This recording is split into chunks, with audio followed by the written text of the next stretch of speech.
Chapter 10. Meryl Landon. Meryl Landon.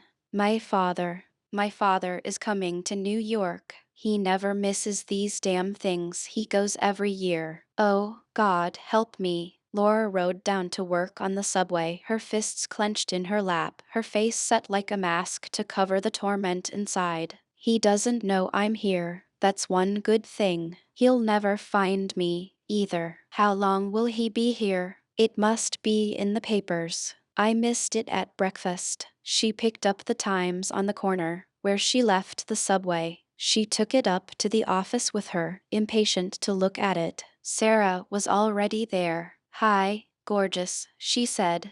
Laura looked up, startled. "Hi," she said. "Who's gorgeous?" "You are. You must be. You've got a man." Laura stared at her blankly, her mind full of the threat of her father's presence in the city. Finally, it came to her. "Oh, you mean Jack," she said. "Did you talk to him?"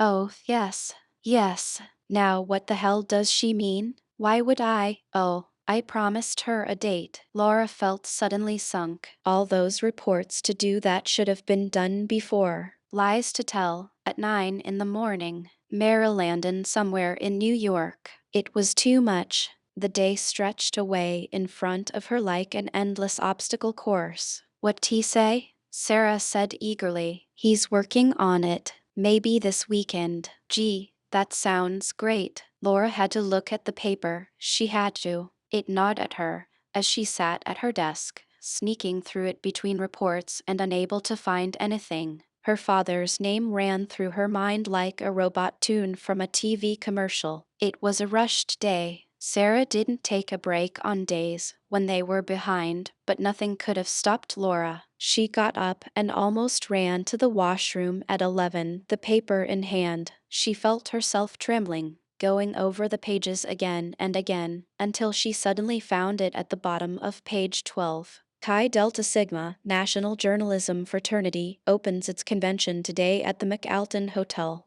The convention will last until next Saturday, at which time etc. There was an agenda listed, a few names, the national officers. There it was, Meryl Landon, corresponding secretary. Laura shut her eyes and groaned a little. The day dragged. She typed until the small round keys seemed to weigh a pound apiece under her fingers, and still the reports piled up. Laura sat hunched over her machine for a long time after the others had left for the day. She meant to work, but she never did any. She wanted to cry and she couldn't. She wanted to move, to talk to someone, to explode, and she just sat there until the cramps in her back made her groan. She got up stiffly and put her jacket on and stood for a moment, aimless and lost. There was nowhere to go, nothing to do. Marcy wouldn't be home yet. She rummaged idly in her pockets, pulling out some change and a shopping list. The list was from the week before, and she started to drop it in the wastebasket when she noticed something on the other side. A phone number, Watkins 91313, and the initials B. B. Laura crumpled it in her hand, seized with an uncontrollably pleasant shudder. Then she threw it indignantly into the wastebasket, wondering when Bebo had scribbled it out. And then she leaned over slowly and took it out of the wastebasket and shoved it furtively back into her pocket. Without looking at it, she sat down abruptly in her chair and put her head down on her arms and wept. "Father," she whispered, "why did we have to hate each other? We're all we have." Father, she got up 15 minutes later, turned out the lights, and stole out, quiet as a thief. Asterisk, asterisk, asterisk. She walked over to the McAlton Hotel. She had no idea what she expected to find or to do, but she went into the big softly carpeted lobby and walked, almost as if she were sleepwalking, toward the desk. It was crowded and noisy, with that ineffable air of excitement that big hotels seem to generate. Laura felt gooseflesh start up all over her. Many of these people must be conventioneers. If Meryl Landon didn't see her, one of his Chicago friends may, and the secret would be out. He would run her down, if it took the whole New York City police force. She leaned apprehensively on the marble-topped counter of the desk, waiting until a clerk could serve her. He came up after a couple of minutes, looking enormously efficient and busy. "May I help you, miss?" he demanded. "Is a Mr. Merrill Landon staying here?" she asked. "Just a minute, please." He disappeared briefly, and Laura looked around the lobby, her hand partially covering her face. "He may see me. I must be out of my mind to come here." But she waited nonetheless. "He's in 14-2, the clerk said loudly in her ear. Laura jumped. "Shall I call him?"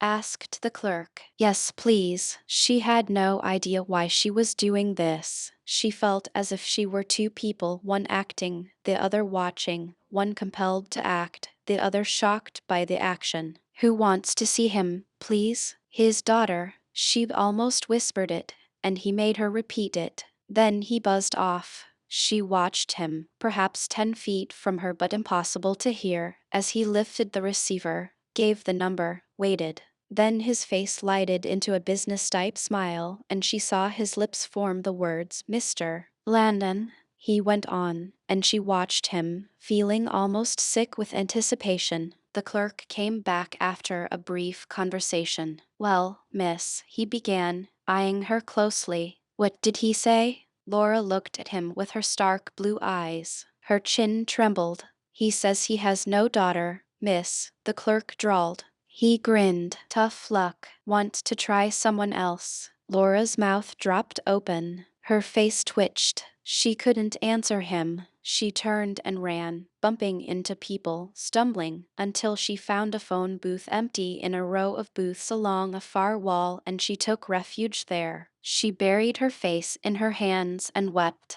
"Merrill Landon, go to hell," she said fiercely, under her breath. "I hate you. Oh, God, how I hate you." And she sobbed until somebody rapped on the door of the booth. She wiped her eyes hastily, knowing they were red and swollen, and turned to glare at the impatient rapper. He glared back. Defiantly she put a dime in the phone and lifted the receiver. She called Jack. A voice answered almost at once. A strange masculine voice. "Hello," it said.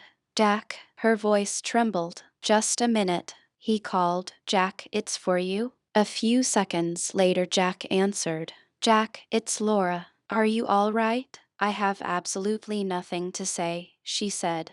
"I'm only calling because I'm in a phone booth and some fool wants to use the phone." He's rapping on the door. "Mother," he said slowly, "you have a screw loose. Now listen carefully and do what I tell you. Just go along quietly and don't tell them anything. I'll send my analyst over right away. My father's in town." Her breath caught while she spoke. "Oh, no wonder. Did you tell him to go to hell?" The desk clerk called his room and said his daughter wanted to see him. She stopped to swallow the fury in her throat. "And he told you to go to hell?" He said he had no daughter. Her voice trembled with the immensity of it. Jack, for once, was momentarily speechless. Finally he said, "He is a bastard, Laura. By God, he is. Don't mess with him. Come on over. I'll buy you a drink." "Thanks, Jack." She broke into tears again.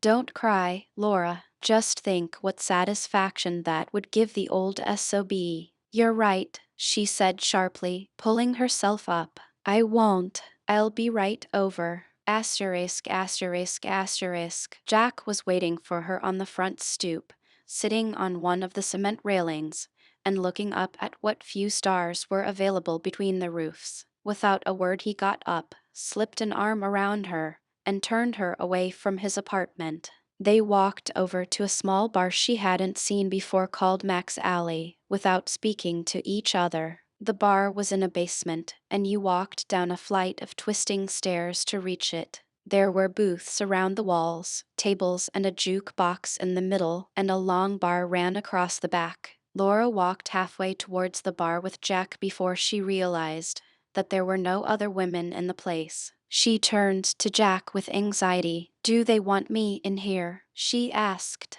He smiled. "They're not going to give you a rush, Mother. I'll stake my life on it. I didn't think they liked women in a place like this." Jack guided her to a bar stool. Oh, they're friendly enough. They know you wouldn't be here if you weren't gay. They figure you leave them alone and they'll leave you alone. Laura looked around her uncomfortably. I can't help thinking I embarrass them. Maybe they embarrass you. Would you rather go over to the cellar? No, I don't know. You don't want to run into Bebo. She's usually out making the rounds about now. That's why I brought you here. Laura smiled gratefully at him. Thanks, she said. I should have seen it myself. But she found herself so shaken by the sudden idea of Bebo loose among scores of desirable girls that she couldn't concentrate for a minute. Jack ordered them a drink. Then he turned to her, pushing his glasses back into place on his nose. They tended to slide down to the halfway mark. Well, he said and paused. Let's tear Papa Landon apart. I don't want to talk about him, Laura said. Then why am I buying you a drink? She turned to snap at him and then saw he was kidding her. Sorry, Jack, she said. Looking at him brought back her faith in him, and she smiled a little. I always knew he was a hard man, she said softly, but I never dreamed he'd go as far as this. I always thought, in spite of everything, in spite of all the bitterness and misery we've had together, that he must love me a little. After all, I'm all he has left of my mother, my brother, his family. I was 5 when it happened, and I wish to God I could remember what he was like before. But I can't. I like to pretend he was generous and gentle and kind. And I can remember sitting on his shoulders when we went to a 4th of July parade. It was that same summer, before our vacation. I remember he hoisted me up and bought me a balloon and held me while the parade went by so I could see. Afterwards he walked around and talked to his friends, and he didn't make me get down. I felt like a queen on a throne. It's been my one good memory of him, to this day. But Mother was with us. Maybe he did it for her sake. I remember her better than him from those years. Sometimes I miss her terribly. She was very loving. Maybe, said Jack, your father wouldn't hate you so now if he hadn't loved you so much before. You give him too much credit, she said. After what he did to me tonight, I'll never speak to him again. I'd kill him if I could. But I wouldn't go near him, evening for that. I wouldn't give him the satisfaction of seeing my face. He has no daughter, has he? All right. God damn him. I have no father. 2 can play at that game. Don't hate me for saying it, Jack said, but I think you still love him. I think you'll see him again. She turned on him. You're crazy, she said.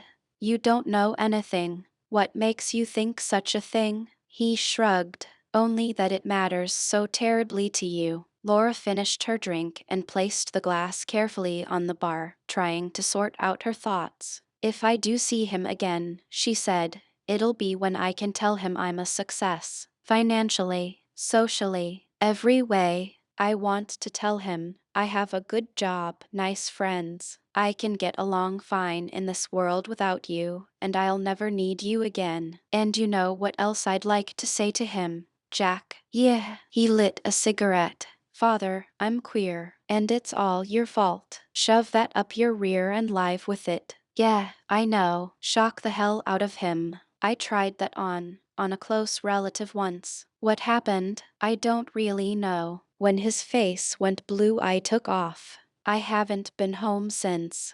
I can't go home to find out. As a matter of fact, I'm, shall we say, not welcome. He said this with slow sarcasm. Jack, I'm sorry, she said gently, and looked at him sympathetically. It occurred to her now, when she found his own troubles paralleled her own, that he was very human and not a slick witty party boy without real feelings. He was lonely. Everybody's lonely, she thought. Marcy for a perfect mate, Bebo for a perfect girl, Jack for an affectionate boy. Me poor Sarah. That recalled Sarah to her mind. Jack, I have a friend, she said. Congratulations. Named Sarah. Does Bebo know? And she wants a date. With a girl. With a boy. She's straight. What a shame. Can you help me out? I can help you, Mother. But can I help Sarah? You must know somebody. How about that boy who answered your phone tonight? Could he take her out? If he does, I'll break his head for him, he said and laughed softly, knocking his cigarette ashes into a scorched aluminum tray in front of him. Who is he, Jack? She asked. A friend. No, a lover. For the moment, anyway. Laura put her hand on his arm. Don't be so cynical, she said. These things never last. He shook his head. Better to face it at the beginning. He must see something worthy in you or he never would have come to you in the first place. She spoke awkwardly, but with sympathy. He sees dollar bills. Jack smiled. Jack, don't be so hard on yourself. It hurts me. She didn't like to see him stick the pins in himself. It was all right when he did it to her, because it was in fun. She didn't mind. She understood his need. But when he hurt himself, he hurt in dead earnest. Besides, you aren't rich, Laura said. If that's all he wanted, he'd find somebody else. I have a little put away, he said. I save it up in between affairs. When somebody irresistible comes along, I spend it like a fool. Makes a wonderful impression the first couple of weeks. Then I'm flat broke and all alone again. My chronic condition. It was a pathetic revelation. Laura was taken aback by it. You shouldn't do it, Jack, she said. I can't help it. I'll hang on to him with anything. Anything I've got, evening dollar bills. If all he wants is your money, he's not worth your money, or your time, or your friendship. Laura, this isn't friendship. This is another subject entirely. Honest to God. Laura blushed. A man can't buy a friend, but there's always a little love for sale. Not real love. He shrugged. I don't ask for the moon. Laura finished her drink. What's his name? She said. Terry. Terry what? Just Terry. You don't trust me. She said it quietly, but she was hurt. Terry Fleming. He spoke the name gently, and Laura saw a look on his face that changed him entirely. She studied him, surprised. Jack, I think you're in love. Once said. It sounded gauche and unfair, but he only said, I think so, too. Laura was lost. What do you do on the spot like this? I don't know whether to give you my congratulations or my sympathy, she said seriously. Jack laughed. Both, mother. That's a beautiful sentiment, whatever it is. Thanks. He seemed unable to talk about it, and Laura finally returned to Sarah. Is there somebody in the office you could get for Sarah? She asked. She described her to him. She's not pretty, but she's just a swell girl. I know, there are a million of 'em, he sighed. I wish to God I were straight. I'd marry her. Poor kid. Laura stared at him, then smiled. I guess I can arrange something, he said. Do we have to double with them? She expects it. I hate to ask. Okay. It won't kill me, but dinner only, and I'll be in a hurry. Thanks, Jack. I'd better find a tame one for her, he mused and then laughed a little. Whatever that means. Jesus, the poor girl has probably dreamed all her life of a good thorough raping. But I can't assume the responsibility. Maybe Jensen can go. I'll call you in the morning on it. Thanks. She'd be so happy. Laura finished a second drink. Jack was too up on her. She looked at him out of the corner of her eye, wanting to tell him about the change that had come over Marcy, but afraid of his sarcasm. Finally she said, in the characteristic blunt way that disguised her uncertainty, Jack, Marcy is different. Something's happening to her. I'm scared. She could go no further. She looked away from him. Jack chuckled. Well, what's she doing? Filching undies from Macy's basement? She doesn't want to see Burr any more. Jack frowned slightly. She's finally coming to her senses. That was a screwy match to begin with. Burr wants to worship one gal. Marcy wants to raise a little hell with every other man she sees. She wants to be like me. That's what she said. She wants to read books, spend more time at home. She wants me to help her. Help her what? Laura frowned. I don't know what. She says she's sick of herself and she wants to be a better person. Jack bit his underlip reflectively. I know what you're thinking. And you're wrong. She's not turning gay. I didn't say that. Laura turned to him indignantly. You don't have to. You're thinking it so hard I can hear the wheels going around in your head. He looked at her. Once and for all, Laura, she's not gay. Maybe she's got room in her somewhere for a little curiosity. Maybe living with you really has made her dissatisfied with herself.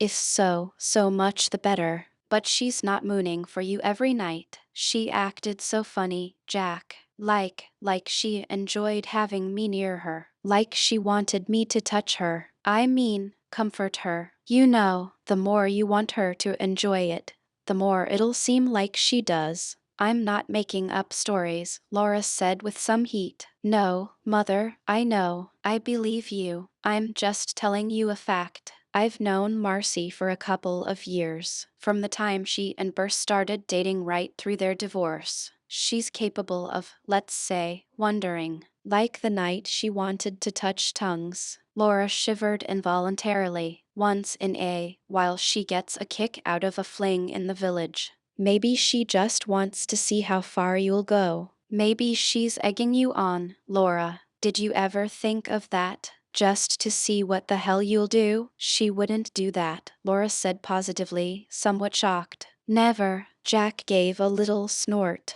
Okay, maybe not. But she's not about to fall for you. Not now or ever. She meant it when she talked to me last night. She was sincere. Sure, she meant it. She's on a book kick. She's obviously very impressed with you. It shows when she talks about you. Temporarily, you're somebody to imitate, somebody to admire. Temporarily, don't fall into a trap. He put a hand on her knee. It's no trap. She's too innocent to set me a trap. Innocent? He laughed.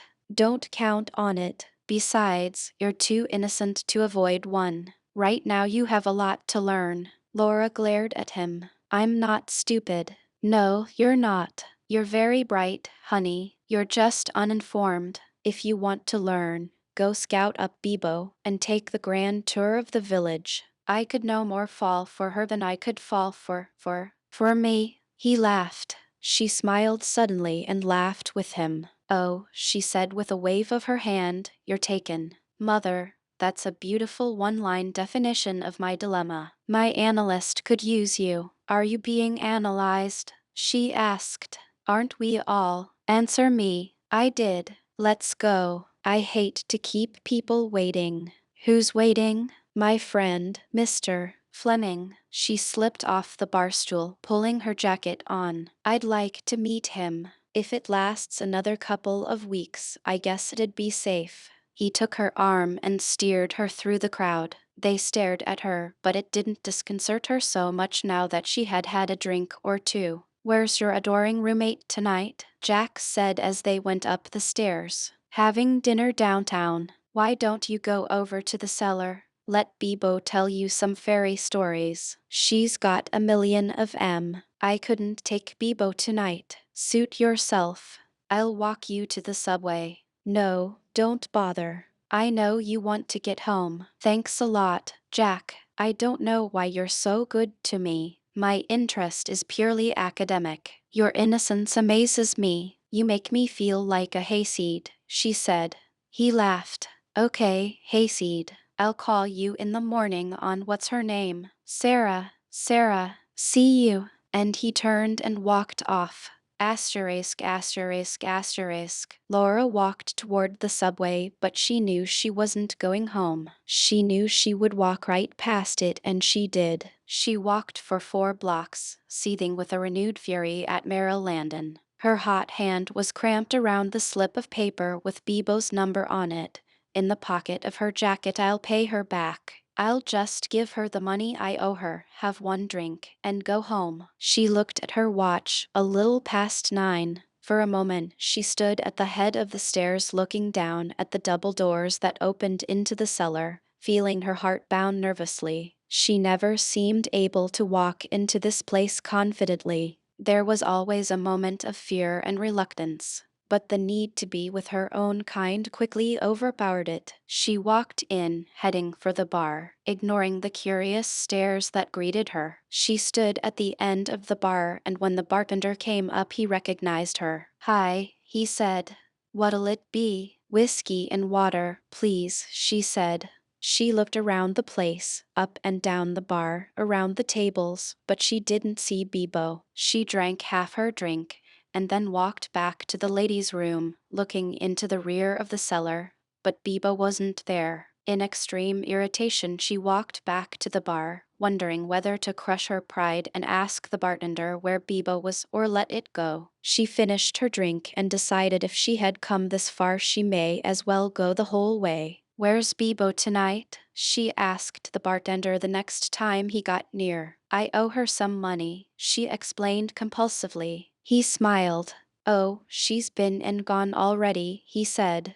"She's probably over at the call-offen. She likes it over there. No boys." He grinned. "Thanks," said Laura, slipping off her seat at the bar and heading for the door. She was embarrassed enough without asking him where the call-offen was. She didn't want to advertise her innocence. Near the door, a slim, pretty girl, who had kept an eye on her at the bar, approached her. The girl wore her hair in a short, soft, curly cut. She was blonde and feminine. Laura let herself be approached simply by returning the girl's gaze as she came near her. She stopped when the girl spoke. "Excuse me," the girl said. "We noticed you were all alone. My friends and me like to have a drink with us." She nodded toward a table where 3 other girls were sitting, watching them. One of them, sitting alone on one side of the table, stared coldly at Laura. Laura was flattered, but the feelings in her were too personal, too rough, to dissipate with strangers. "Thanks," she said.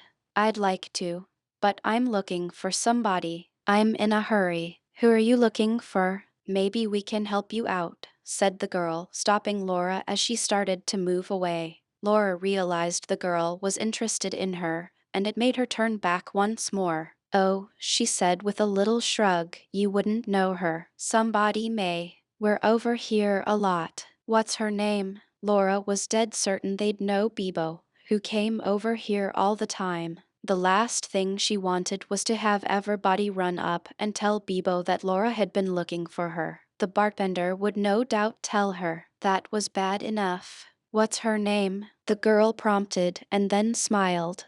"Don't want to tell." Laura blushed and backed away from her. "I just owe her some money. I thought she'd be down here tonight."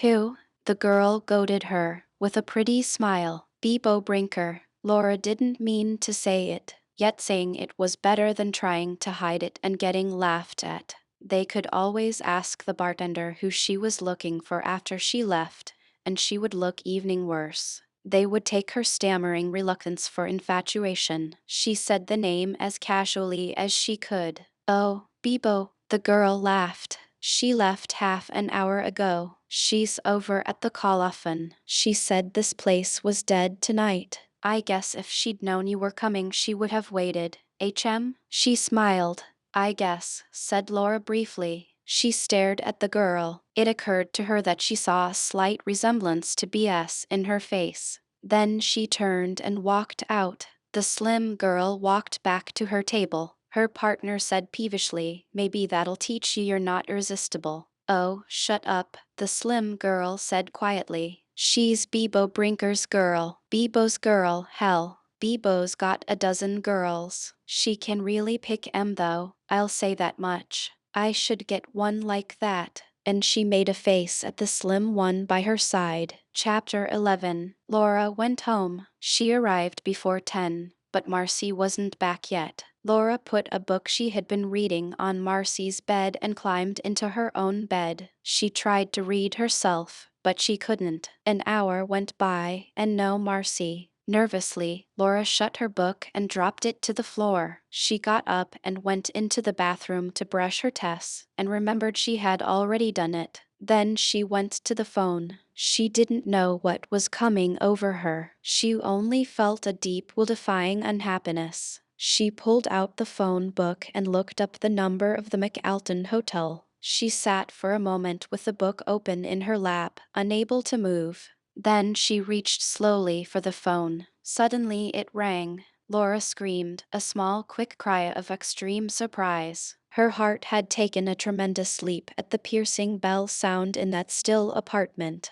She let it ring twice more while she caught her breath. It must be Marcy, she thought. Maybe she's in trouble. She lifted the receiver. Hello, hello, Bo Peep. Laura's heart gave another bound. She felt the sweat break out. Bibo, she said faintly. How are you, sweetheart? I hear you were looking for me tonight. You didn't waste any time. Her voice was sharp. I hate to keep a lady waiting. What's on your mind? I just dropped in for a drink. I was down there in the village to see Jack, and I just wanted to pay you back. She spoke in fits and starts. You don't owe me a thing, Bo Peep. Not a thing. A drink.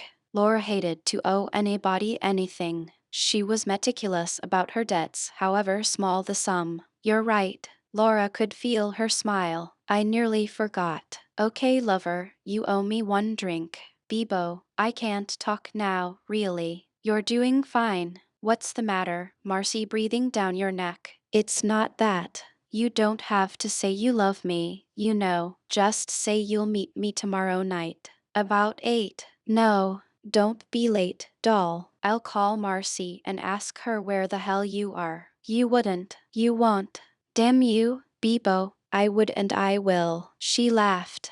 8 on the dot. I won't be there. Want to bet? Laura hung up on her. She was trembling. Angrily, she slammed the heavy phone back into place, switched out the bedroom light, and got into bed. The black night settled around her, but it brought more restless tossing than repose. The hours slipped by. No Marcy, no sleep, only an endless bitter reviewing of what her father had done to her.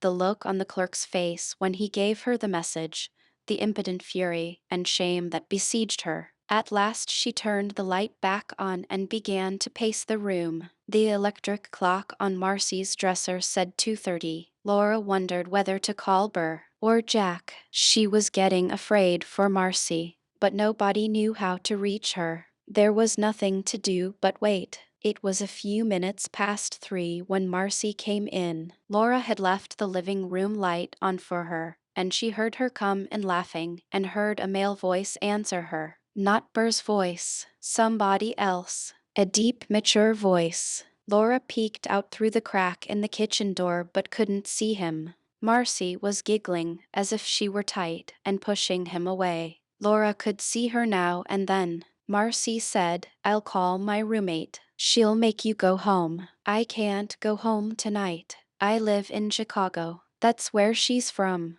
Who? My roommate. To hell with her. Come here, baby. No. High as she was, she nevertheless sounded a little scared. She had stopped laughing. Laura threw a coat hastily over her pajamas and went into the living room. A large man, partly bald and handsome in a heavy-featured way, had Marcy wrapped in a bear hug and was trying to drag her to the couch. All right, said Laura sharply. Get out. She startled them both so much that they froze where they were. The man stared at her. He was drunk, and his balance wasn't the best. Laura, pale and silver blonde, her long hair falling down her shoulders, her face strange and sensitive and imperious, looked like an apparition to him. Without taking his eyes off her, he asked Marcy, Who the hell is that? My roommate. Marcy took advantage of his interest to slip free. Laura took her arm firmly and sent her through the kitchen door. Then she turned back to the man. All right, you, she said as if he were a servant. Out. The impudence of it amused him and angered him at the same time. You can't talk to me like that, he said. She advanced on him briskly, pulling the door open sharply and facing him. It's my home and I'll speak as I please, she said. She looked as cold and unapproachable as she was hot and angry. He stared at her, not sure how to take her, and then came toward her to put a hand on her shoulder. Marcy's no good, he said confidentially. Let's you and me. Laura swept his hand off her shoulder. Get out of here or I'll call the police, she said. He got mad. Jesus, what a chilly little bitch you are, he growled. Get out, Laura said, so cold, so controlled, that she froze him into submission. She shut the door after him, resisting the urge to slam it. Dear God, she thought intensely, if I could do that to my father, just once. Laura, it was just a party, Laura, Marcy said. We went out after dinner, just for kicks. He got sort of out of hand. Thanks, Laura. I don't know what I'd have done. Come on to bed. Laura turned and walked toward her, and Marcy preceded her into the bedroom. It occurred to her then that she was behaving with Marcy much as BS used to behave with her. She was asserting herself, taking the lead. She liked it, with Marcy, anyway. She felt her influence and reveled in it. A feeling of tremendous strength swept through her when the man turned and left, like the other poor demented little fellow who pestered her on the subway. Only he was such a weakling he hardly counted. She had a mental image of herself treating Merrill Landon that way, and it worked a strange exultation in her. She smiled. Marcy grinned at her crookedly. I thought you'd be sore, she said. No, no, of course not. Why should I be? I don't know. Maybe because I felt kind of guilty going out with somebody besides Burr. But I had fun, up to the end, anyway. I wouldn't have minded that if he hadn't slobbered so much. She giggled and Laura ignored what she said. They were standing less than a foot from each other, and suddenly Laura reached for her and gave her a little hug. I'm not mad. I'm just glad you're all right, she said. Marcy submitted, but she seemed embarrassed, and Laura quickly released her. With the release came a letdown, a loss of strength and confidence. She slipped quietly into bed and spent the hours till dawn wrestling with the bedclothes. Asterisk, asterisk, asterisk. Laura didn't feel much brighter than Marcy in the morning. She got to work on time, but all she wanted to do was sleep. I've got to catch up. I've got to catch up, she kept telling herself. Less than 3 weeks and Jean'll be back. And I haven't done a really good day's work since she left evening. If they like me, they can't keep me on as a charity case. The episode at the McAlton flamed up in her mind and gave her an angry energy through most of the morning. Sarah said nothing to her, but she kept looking at her over her typewriter, apparently afraid to bring up the date subject again. It wasn't till Jack called that Laura Evening remembered it. All set, he said. Carl Jensen can go. Friday night. Dinner and a show. What's Sarah's number? Laura got it from her and made her face light up with expectation. Jack put Carl on the phone, and Laura gave her end to Sarah. It gave her a momentary lift to see somebody else stammering with pleasure and anticipation. But the day she lived through was endless, bleak with undone work, dragging will, impotent anger. Asterisk, asterisk, asterisk. You're late, Marcy said when Laura walked in. I wanted you to tell me about that book Burr brought over last week. Nothing to tell. Laura felt too low to talk, to joke, evening to eat. She picked listlessly at her food. After a while Marcy fell silent, too. When the dishes were done Marcy said, I called Burr. Broke our date tonight. She looked expectantly at Laura, as if this were a significant revelation, and she wanted a proper reaction. But Laura only said, oh, and walked into the bedroom. Marcy followed her. What's the matter, Laura? She said. And when Laura didn't answer, she asked, bad day? HM. Bad day. Laura lay down on her bed, face downward, one leg hanging over the edge, her mind wholly occupied with her father, her hatred, her stifled love for him, her fear of him. Talk to me, Laura, Marcy said, coming over to sit next to her. Not tonight, please. You said you would. I can't, Marcy. I can't talk. I'm too tired. She rolled over and looked at her. Don't look like that, she said. I'm worried about my job, that's all. I'll be all right. What's wrong with your job? Nothing. Oh, Laura, God. Makes sense, Marcy exclaimed. but when she evoked no response, she dropped it with a sigh. Let's go out on the roof, she said, and get some fresh air. It's a beautiful night. Looks like rain. How would you know? You're staring at the ceiling. It did, earlier. That's what's beautiful about it. Maybe there'll be thunder. I love to stand naked in the rain. She glanced down slowly at Laura, but Laura turned back on her stomach without a word. A terrible apathy nailed her to the bed. Not even the nearness of Marcy could arouse her. They sat quietly for a few minutes, Laura lost in herself, and Marcy searching for a way to cheer her up. The phone rang. I'll get it, Marcy said and got up. She walked across the room and picked up the receiver when Laura suddenly remembered Bebo. She sat up in a rush. No, Marcy was saying, I can't. I'm sorry. I don't want to argue. Not anymore. I've had enough, that's all. I won't talk to you, Burr. No, it's not her fault. It's nobody's fault. She looked at Laura stretched out again on her bed.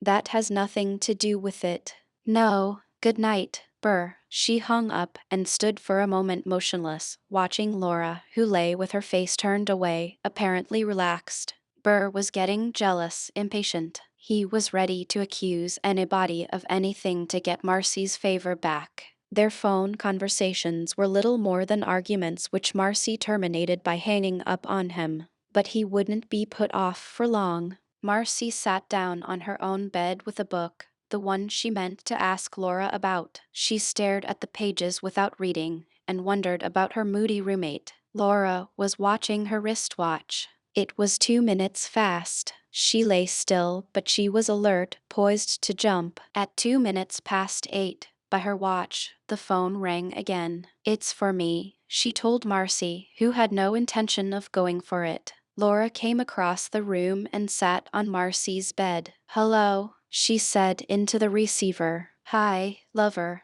Where are you? At home, Laura said sarcastically. Where else? You want me to come over? I'll be down in a few minutes. I was delayed. Okay, but make it fast. I'll call again at 8:30, and every 10 minutes after that. Laura hung up without a further word and turned to look at Marcy. I met him at work, she said, her face flushing. He's been pestering me. I don't want to see him. She didn't know what she was going to do. Oh, said Marcy. Then why all the fuss? She looked curiously at Laura's pink face.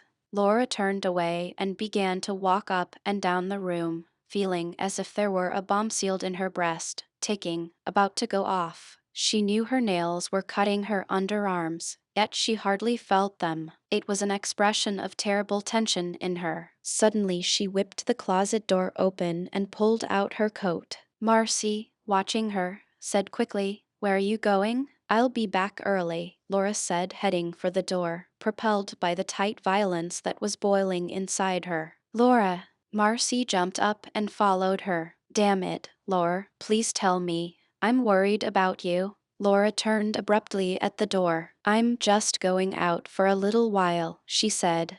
I won't be late. She tried to leave, but Marcy grabbed her arms. You're not fit to go anywhere, Laura. I never saw you so upset, Marcy said. Except once. And you spent the night with Jack that time. It was my fault. Is this my fault? Am I driving you out again? No, nothing's your fault. Laura covered her face with her hand for a minute, and when Marcy's arms went around her to comfort her, she wept. Please don't let me go, she whispered. God, let me go. Let me go, Marcy. She began to resist, but the curiosity in Marcy had taken over. You're trembling all over. Come to bed, Laura. Come on, honey. You're in no shape to go anywhere. Come tell me about it, she coaxed, trying to guide Laura away from the door. But Laura knew what was in store for her if she obeyed. She uncovered her face to gaze for a moment at Marcy, so close to her, so tantalizing, and that terrible storm brewing inside her made her feel as if she may do any wild thing that her body demanded of her. She was afraid. Please, Marcy said softly. I'll give you a rub down. I'm a great masseuse. My father taught me how. She smiled. Please, Lore, your father? Yes. Do you love him very much? Yes. Marcy frowned at her. And he loves you? Of course. You're lucky, Marcy. That's the way it's supposed to be, Lore. I'm not lucky. I'm just normal, ordinary. I mean, Laura stared at her. The emotion in her simmered dangerously near the top. With a sudden swift movement, Laura kissed Marcy's cheek lightly, leaving the wet of her tears on Marcy's face, and then whispered, so lucky, so lucky. Then she turned and ran down the stairs to the elevator. Marcy sat down on a living room chair and put her head in her hands and tried to think. Laura's strange behavior made her tickle inside. She felt close to the storm that had barely brushed past her, and yet she remained untouched. There was only the wet on her cheek as a token, and she brushed it off, inexplicably embarrassed. Asterisk, asterisk, asterisk. Laura made the taxi driver take her past the McAlton. She counted to the 14th floor, as nearly as she could figure it, and stared at the golden blocks of windows, and wondered which ones opened into 14 too, and if Merrill Landon was in his room. She walked in quickly when she reached the cellar, with no hesitation, and made for the bar. It was a little past 8:30 by her watch. She hoped anxiously that Bebo hadn't called Marcy again. She saw her at the far end of the bar talking to two very pretty young girls. They looked like teenagers. Laura was dismayed at the flash of jealousy that went through her. She walked right up to Bebo, without being seen, until she stood next to her. She took a seat beside her, watching Bebo while she talked, until one of the teens nudged her and nodded curiously at Laura. Bebo turned and broke into a smile. Well, Bo Peep, she said. Didn't hear you come in. How are you? Am I interrupting something? Laura looked away. Bebo laughed. Not a thing. This is Josie, and this is Bella. Laura. She leaned back on her stool so they could all see each other. The younger girls made effusive greetings, the better to exhibit luscious smiles, but Laura only said hello to them briefly. Bebo laughed again and leaned closer to her. Jealous, baby, she said. I owe you one drink, Laura snapped. What do you want? Whiskey and water. Laura nodded at the bartender. Is that all you came for, Bo Peep? Don't talk like that, Bebo, you make me sick. Laura still wouldn't look at her. I didn't last time. Yes, you did. I hope you've bought your friends their one of Dutton's cartoons. It's the quickest way to get rid of them, I know. Why didn't it work with you? Bebo laughed softly in Laura's ear. You came home with me that night, if you recall. Laura turned angrily away from her. What happened was in spite of the goddamn juvenile cartoon, not because of it. I nearly walked out when he gave it to me. But you didn't. I should have. The bartender came up and Laura started to order. She wanted to buy Bebo the drink and have one quick one herself, and then get out.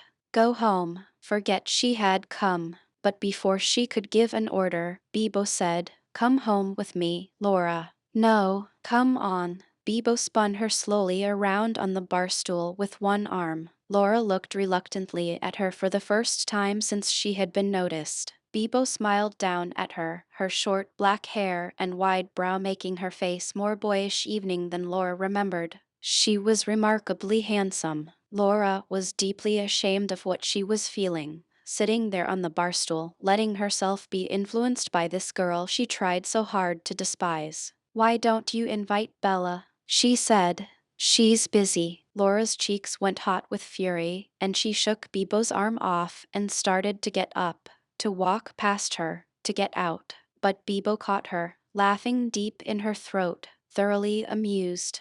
By Jesus, you are jealous, she said. Sorry, baby, I had to know. Come on, let's go. Laura, who was pulling against her, suddenly found herself going in the same direction as Bebo, heading for the door. All her resistance dissipated. Bebo, I didn't come here for that. I came to keep you from calling Marcy, to pay you back that drink. I want you to owe me that drink all the rest of your life, Bo Peep. Laura gasped. Then she walked hurriedly ahead of Bebo, trying to get far enough ahead to escape. In the faces around the tables, she spotted the slim little blonde who had approached her before about Bebo. She was laughing, and the sudden humiliation that filled Laura sent her running up the steps to the street. But Bebo was close behind her, and Laura felt her arms come around her from behind, and Bebo's lips on her neck, and her own knees going shaky. No, no, oh Bebo, please, not here please. Laura, darling. Bebo kissed her again. Not here is right. Come on. She put an arm around her and led her away as she had before, and suddenly, strangely, Laura felt like running. She felt like running with all her strength until they reached Bebo's apartment, for there was no doubt about it any longer. That was where they were going. She wanted her arms around Bebo, their hot bare bodies pressed together as before. Almost without realizing it, she began to speed up and then to run. Instantly Bebo was after her, then beside her, laughing that pagan laugh of hers. She caught a handful of Laura's streaming hair, silver in the street light, and pulled her to a stop, whirling her around. In almost the same gesture, she swept her into a dark doorway and kissed her, still laughing. You're wonderful, she said in a rough whisper. You're nuts. I love you. No, no, no, no, no, Laura moaned, but she returned Bebo's kisses passionately. It was Bebo who had to quit suddenly. Oh, God, Laura, stop, stop, she said. We can't come in the streets. Come on, baby. She dragged her on for another 2 blocks. Laura walked as if she were drunk. She had no liquor in her, but she was not sober. Not at all. She felt punchy. She half ran, half skipped to keep up with Bebo's stride. For the last 2 blocks they ran as fast as they could go. Bebo led her into Cordelia Street and through the green door into the court. Inside the door, standing in the little court, the urgency left Laura. She stood gasping for breath, leaning against the brick wall by the door. She was where she wanted to be, next to a fascinating woman whom she wanted to make love to. It was a huge physical need, an emotional hypnotism that drew her to Bebo. After the wild race she had just come through, Laura wanted suddenly to slow down, to tease, to tantalize. She felt like somebody entirely different. Not the tightly controlled Laura who lived anxiously with Marcy, with an uncertain job, with the specter of a hated father. Not the nerve-tortured, cautious girl her roommate knew, but a warm, excited woman on the verge of the ultimate intimacy. She wanted it, she asked for it, she accepted it. She stood watching Bebo, her eyes enormous with it, her nostrils flared, her lips parted. Bebo came toward her, smiling, but Laura slipped away. She moved, almost glided, to a circle of benches in the center of the court. Bebo followed her, and again, when she reached for her, Laura slipped around the benches. Bebo reached again, and Laura faded out of her grasp. And suddenly Bebo was on fire. Come here, baby, pretty Laura, she chanted like a spell. But Laura eluded her, moving just a little faster each time, until they were running again, and Laura felt the laughter coming out of her, soft and light at first, but growing wilder, uncontrollable. She fled, inches from Bebo's hands, into the dark hallway, and scrambled up the stairs, losing her footing, and nearly losing her freedom, twice. Bebo was so close behind her near the top that she could hear her breath. With a little shriek of unbearable excitement, she fell against Bebo's door and felt within a second Bebo's weight come hard against her. The laughter burst out of her again until Bebo got the door open and they almost fell into the living room. Nix was all over them instantly, but Bebo, dragging Laura by the neck and Nix by his collar, locked him in the bathroom. Then she turned on Laura. Laura, seeing her, suddenly stopped laughing. Bebo looked unearthly. Her black hair was tumbled, her cheeks were crimson, her chest heaved, but it was her eyes that almost frightened Laura. Laura let her jacket drop from her shoulders slowly, provocatively, and Bebo approached her. They stood motionless, so close that just the tips of Laura's breasts touched Bebo, and they stood that way, without moving, until Laura shut her eyes, letting her head rock back on her shoulders, and groan. Do it, Bebo, she said. Do it. I can't stand it. Do it to me. Beg me. Beg me. Baby. Laura's eyes opened. She didn't know how hard her breath was coming, how strange and wonderful she looked with all her inhibitions burning up in her own flame of desire. Bebo, Bebo, take me, she groaned. Still Bebo didn't move. Her breath was hot and pure on Laura's face when she spoke. When I start, Laura, she said slowly, I'm never going to stop. She put her hands against the wall over Laura's head and leaned on them, her eyes boring into Laura's, her body closing gently in on Laura's, pressing. Never, she whispered. Do it, Bebo. God, do it. I'll never stop. Never. Her lips grazed Laura's brow. Laura shook all over. She couldn't talk except to repeat Bebo's name over and over and over, as if she were in a trance. Bebo's hands came slowly over her hair, her face, her breasts, her waist, her hips, and then one strong arm went around her and Laura groaned. They sank to the floor, racked with passion, kissing each other ravenously, tearing at each other's clothes. Asterisk, asterisk, asterisk. They never heard Nix's indignant barking from the bathroom, or the phone when it rang a half-hour later. They never felt the chill of the rainy night nor the hard discomfort of the floor where they lay, or the phone when it rang again, and later, yet again. It was not until late morning and brilliant sunshine invaded the room that they were aware of anything but themselves. Once again it was Laura who woke up first. She was too bewildered to think straight at first, and the sight of Bebo, turning over slowly and opening her eyes, did nothing to straighten her out. Physically she felt wonderful. For a few moments she luxuriated in her body, letting her mind go blank. She rubbed her hands gently over herself and discovered a bruise on her thigh. The little ache gave her a sudden hard thrill, and she remembered how Bebo made the bruise with her mouth. She had to fight hard against the need to roll over on Bebo and start loving her all over again. She touched the small bruise once more and felt the same shameless pleasure. She stretched, more for Bebo's benefit than her own. Bebo caught her and pulled her down and rubbed her black hair against Laura's breasts. Laura laughed and struggled with her. Bebo, I've got to get up. I have to get to work. To hell with work. This is love. Don't keep me, Bebo. This job means the world to me. I don't want to be late. She spoke the truth, yet she had no idea of how she was going to get up and get out. What time do you think it is, baby? I don't know. Bebo peered over her head at the dresser clock. 11:30, she said. Laura gasped and tried to get off the floor, the surprise giving her impetus. But Bebo held her. You're going nowhere, Bo Peep, she said. Her tone, her self-assurance, brought out the fight in Laura. I've got to get there. You don't know how far behind we are. I could lose my job. And if my father ever... She stopped, still squirming to get up. She got as far as her knees, but Bebo grasped her wrists and held her there. I said, you're not going anywhere, baby, she said, and she wasn't kidding. Bebo, be reasonable, please. You can't know how important it is to me. It was suddenly important in a new way, too.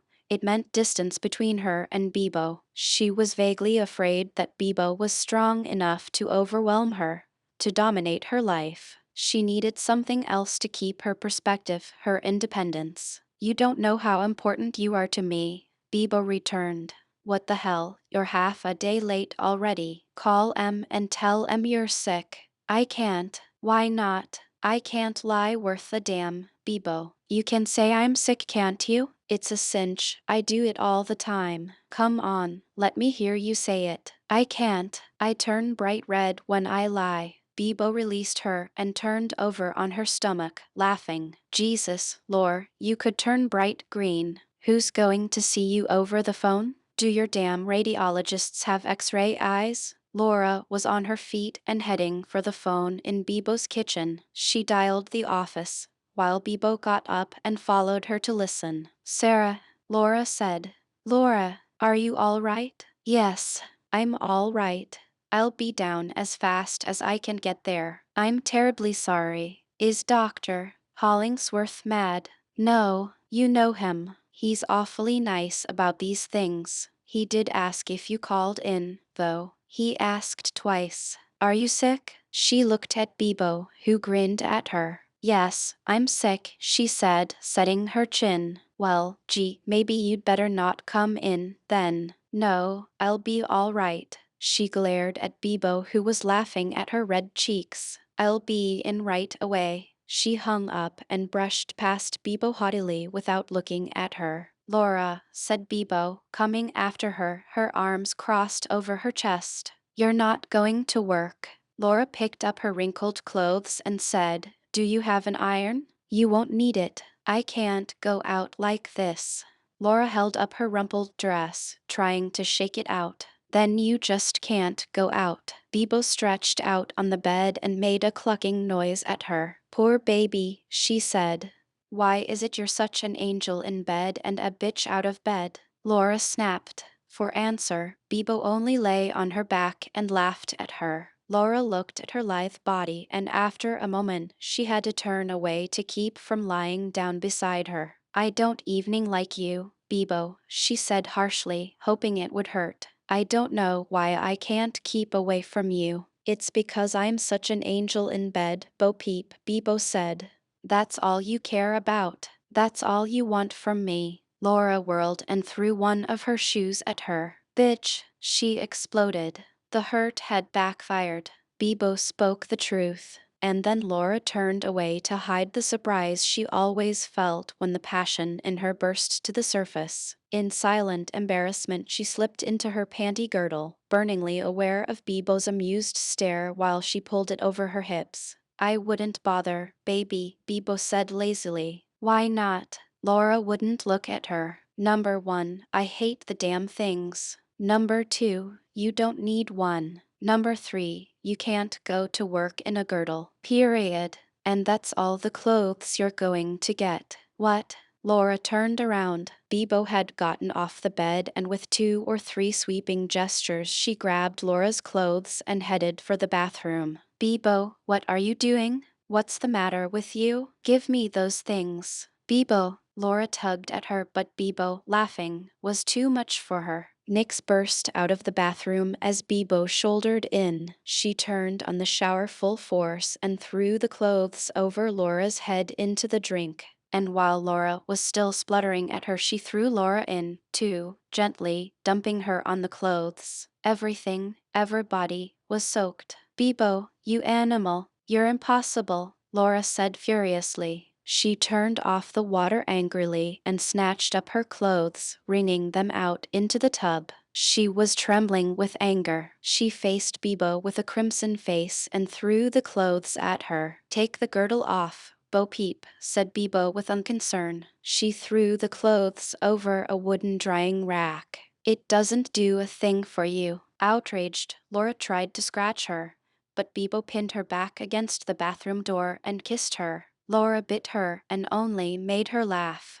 With a feeling of excitement so strong it almost made her sick, Laura knew what was coming. No, she exclaimed, suddenly sobbing. No, I won't. No. But it was submissive, helpless. Bibo forced her to her knees, standing spread-legged beside her. She put her strong hands behind Laura's neck and pressed Laura's face into her belly. I said I'd never stop, Bo Peep. I said never, remember? Please. Bibo frustration and desire were both so strong in Laura now that she was nearly out of her mind. Her weakness had got her again, and Bibo would make the most of it. Asterisk, asterisk, asterisk. It was late afternoon before she called Marcy. She had left under such peculiar circumstances that she was afraid of what Marcy must be thinking. She didn't want to call. Marcy was angry with her, to Laura's surprise. You told me you were coming right back, she said. Laura was bewildered. I meant to, she said. I swear, Marcy, you lied to me. No, I didn't. I just didn't know. I mean, don't lie to me any more, Laura. It makes me sick. I thought we were finally getting close to each other. I thought we were finally going to be friends. She sounded upset. But Marcy, we are. I know where you went, Laura. Laura went white. and Bebo, who was lounging around the kitchen making dinner, turned to watch her with a frown. "What do you mean, Marcy?" Laura said. "I nearly lost my mind," she said. "I would have called the police and made a fool of myself. But I called Jack first, thank God." "Laura, why won't you tell me the truth? Why won't you just admit that I make you nervous? This isn't the first time I've driven you over to Jack's. If you don't tell me what I'm doing wrong, how can I ever do anything right?" Her voice broke. "I feel as if I'm making your life intolerable. As if you'd rather move in with Jack and live in sin than put up with me. You may as well. You spend so much time in his bed." Marcy, I don't." Laura was thunderstruck. "I've already talked to him, so don't deny it, Laura." "Marcy, honey, listen to me. She looked up at Bebo and the look on Bebo's face silenced her. "Marcy, we'll have a long talk tonight. I'll try to explain it to you. We can't talk over the phone." There was a brief pause on Marcy's end. Then she said, "Are you at Jack's now?" No, I'm at the office." "You must have just gotten there. I've been trying to get you all afternoon." Laura got more bewildered, more tongue-tied, the more she lied. "Marcy, I can't talk now," she said urgently. "Please, I'll come right home. I'll explain." "All right, Laura, but I'll tell you right now, I'm ready to move out, if you want me to. I'm sick and tired of getting on your nerves and not knowing why." Laura shut her eyes and tried to control her voice. "Laura, are you still there?" "Yes." She cleared her throat. "I'll see you tonight, Marcy." She hung up and turned a pale face to Bebo. Bebo snorted and opened the refrigerator door. "She still straight?" she asked sarcastically. Laura was stung. "No," she flung at her. "She's falling in love with me." "Don't kid yourself, Bo Peep." "I'm not kidding. And I'm not blind. She's jealous of Jack. She thinks I spent the night with him and it's her fault. She wants me home." "How sweet," said Bebo and chucked her under the chin. Laura pushed her hand away impatiently. "My clothes should be dry by now," she said, getting up. "Call Jack," said Bebo. "Ask him what he told your roommate." Laura hated to do anything Bebo suggested, just because Bebo suggested it. But Bebo was right. Laura called him at the office. She got him 5 minutes before closing. "I found out from Morton, the bartender at the cellar," he said, "and if you pull another fast one on me, Mother, by Jesus, I'm going to let you stew in your own juice. I called you a dozen times last night. You must have been out on cloud 9. Marcy's mad as hell. She thinks I'm corrupting you." "I know. I'm sorry," Laura said earnestly. "Jack, what would I do without you? I don't know, but I wish to hell you did.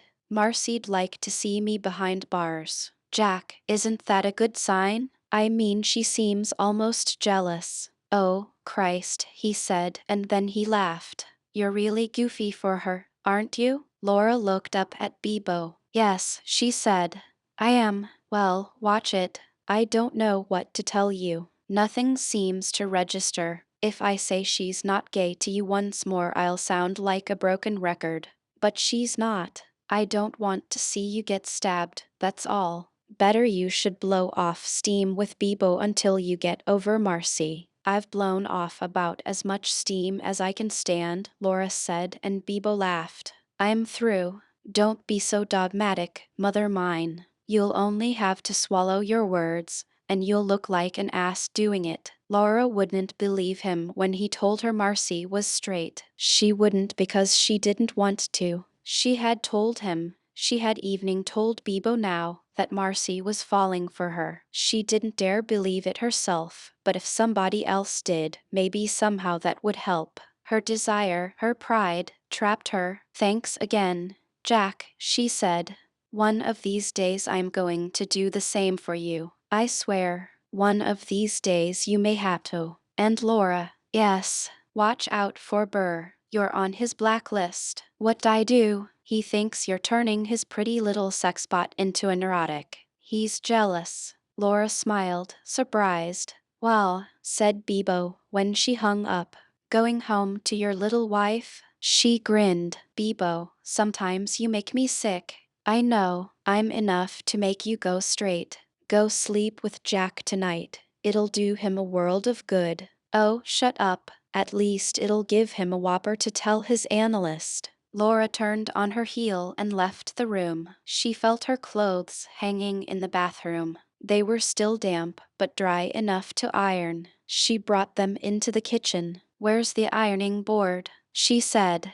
Pretty determined, aren't you? I certainly am. I've got dinner ready. You can eat before you go. There was a faint tone of pleading in her voice, as if she knew the time had gone when sheer force was useless. Laura had made her mind up. I don't want another thing from you. Not evening dinner. No, not for another day or two, Bebo said, and her voice became rougher as she talked. You just want to run down for kicks once or twice a week. I'm pretty damn convenient, aren't I? She pulled the board out from the wall and plugged the iron in, her movements sharp and angry. Laura felt a little afraid of her. Her blue eyes snapped, and there was no trace of her usual humor in her face. You're the bitch, Laura, not me. You're using me, she said. Go on, iron the damn thing. She waved a hand at Laura's dress, and Laura spread it out on the board. I'm sorry, Bebo, Laura said, taken aback. Sure you are. All right, Bebo, she said softly. I won't bother you any more. Ever. Bebo snorted at her. You try it and I'll beat you. I swear I will, she said. I've had enough from you, Laura. I'm not made of stone. Am I nothing to you? Am I supposed to believe I'm nothing to you? Do you think I like to stand and listen to you slobber over that simpering little roommate of yours? Can she give you what I can give you? Well, damn it, can she? Laura couldn't face her, much less answer her. She only worked the iron over her dress and glanced at Bebo's shoes. Bebo's voice softened a little. Jesus, what a mess, she said, leaning on the refrigerator. Here I am falling for you. I ought to have my head examined. I ought to know better. She came over to Laura and took the iron out of her hands, and Laura had to look at her. Laura, Bebo said, leaning toward her, I'm nuts for you. I wasn't kidding. They gazed at each other, Laura surprised and scared and flattered all at once. I need you, baby, Bebo whispered. Please stay. I can't, Bebo, Laura said. You don't really think you're in love with that little blonde, do you? Yes. Bebo shook her head and shut her eyes for a minute. Jack says she's straight. Jack is a shrewd boy. Don't you believe him? No. You want to get the miseries, baby? That's the quickest way. You don't know her. Bebo evening Jack doesn't know her as I do. She's changing. She seems interested in me. She's sort of approachable. She doesn't even want to see her ex-husband anymore. She wants to stay home at night with me. She breaks dates with him to do it. All right. Bebo turned away. Suppose she's gay. Suppose she is. What then? She turned to look sharply at Laura. Laura was stumped. She had never looked beyond the present into that possibility. What would it be like? Just the two of them, both gay, living together, in love. Well, then everything will be wonderful, she said. Bebo gave a short, unpleasant laugh. Yeah, she said. Wonderful. You walk hand in hand into the sunset. I didn't mean to hurt you, Bebo. I never made a secret of my feelings for Marcy. I never made a secret of mine for you, baby. We'd never do anything but fight, Bebo. Fight and make love. I could live forever on such a diet. She smiled a little. It would drive me crazy. I couldn't take it. Do you think there won't be fights with your little Marcy if she turns out gay? I suppose there will. You know damn well there will. And if she's straight, what happens? She reads you the riot act, calls the cops, sicks her husband on you. She wouldn't do any of those things, Bebo. She's a sweet girl. She wouldn't get wild like you. Not according to Jack. You've known her 4 months. Jack's known her for years. Bebo lighted a cigarette and blew the smoke through her nose. Want to know something? Bo Peep, want to know what it's like? I had it happen to me more than once. If you're gay, it just happens now and then, that's all. You get the bug for some lovely kid and you can't keep it to yourself. You get closer and closer, and if she plays along, it's worse and worse. And finally, you give in and you grab for her, and she turns to ice in your arms. She looked at Laura, and there was a deep regret in her eyes. And she gets up with a goddamnedest sort of dignity and walks across the room and says, I'm sorry. I'm so sorry for you. Now go away. Don't talk. Don't try to explain. I don't want to hear. It makes me sick. Just go away and I won't tell our friends. You don't need to worry. Just so I never see you again. It makes you heartsick, baby. You get so sick inside. You give yourself the heaves. All you want in God's world is to get the hell out of your own skin and be normal. Fade into the crowd like a normal nobody. She crushed her cigarette out, grinding it into the ashtray with her thumb till the paper burst and the brown tobacco spilled out. Laura felt closer to her. All the insults of the day faded in her mind. She walked over to her, her pressed dress over one shoulder. Bebo, she said softly, but Bebo wasn't ready to let herself be touched. Just remember one thing, she said. Too many Marcys in your life, and you commit suicide. That's what it is to be gay, Laura. Gay? Laura stepped back a little shocked. Sometimes all it takes is one, Bebo said. No, Laura whispered. Oh, no. Okay, baby, go find out for yourself. I can't stop you. Jack can't stop you. Bebo's eyes were brilliant with bitterness, with the hard knowledge of her own experience. Go play with your little blonde. You'll find out soon enough she has claws. And Tess. And when you get to playing the wrong games with her, she'll use them. Never, Laura said. Evening, if she's straight, she won't hurt me. She's not that kind. She doesn't have to hurt you, idiot. Can't I get that through your head? All she has to do is say no thanks. Kindly, sympathetically. Hell, if you want her bad enough, you'll die of it. I know, Laura, I know. And she took Laura's shoulders and shook her head until Laura felt like sobbing. Bebo released her suddenly and they stood in silence, unable to talk, heavy with feeling, trembling. Finally Bebo said quietly, Go on, baby. Go home and get it over with. You've been warned. All the fight seemed gone out of her. When Laura left, Bebo came to the door with Nix at her heels. She was unsmiling. Come back, baby, she said. To stay, or don't come back at all. And when Laura turned away without answering, she called after her, I mean it. Chapter 12. Laura entered the penthouse and walked slowly back to the bedroom. It was hard to imagine Marcy's mood.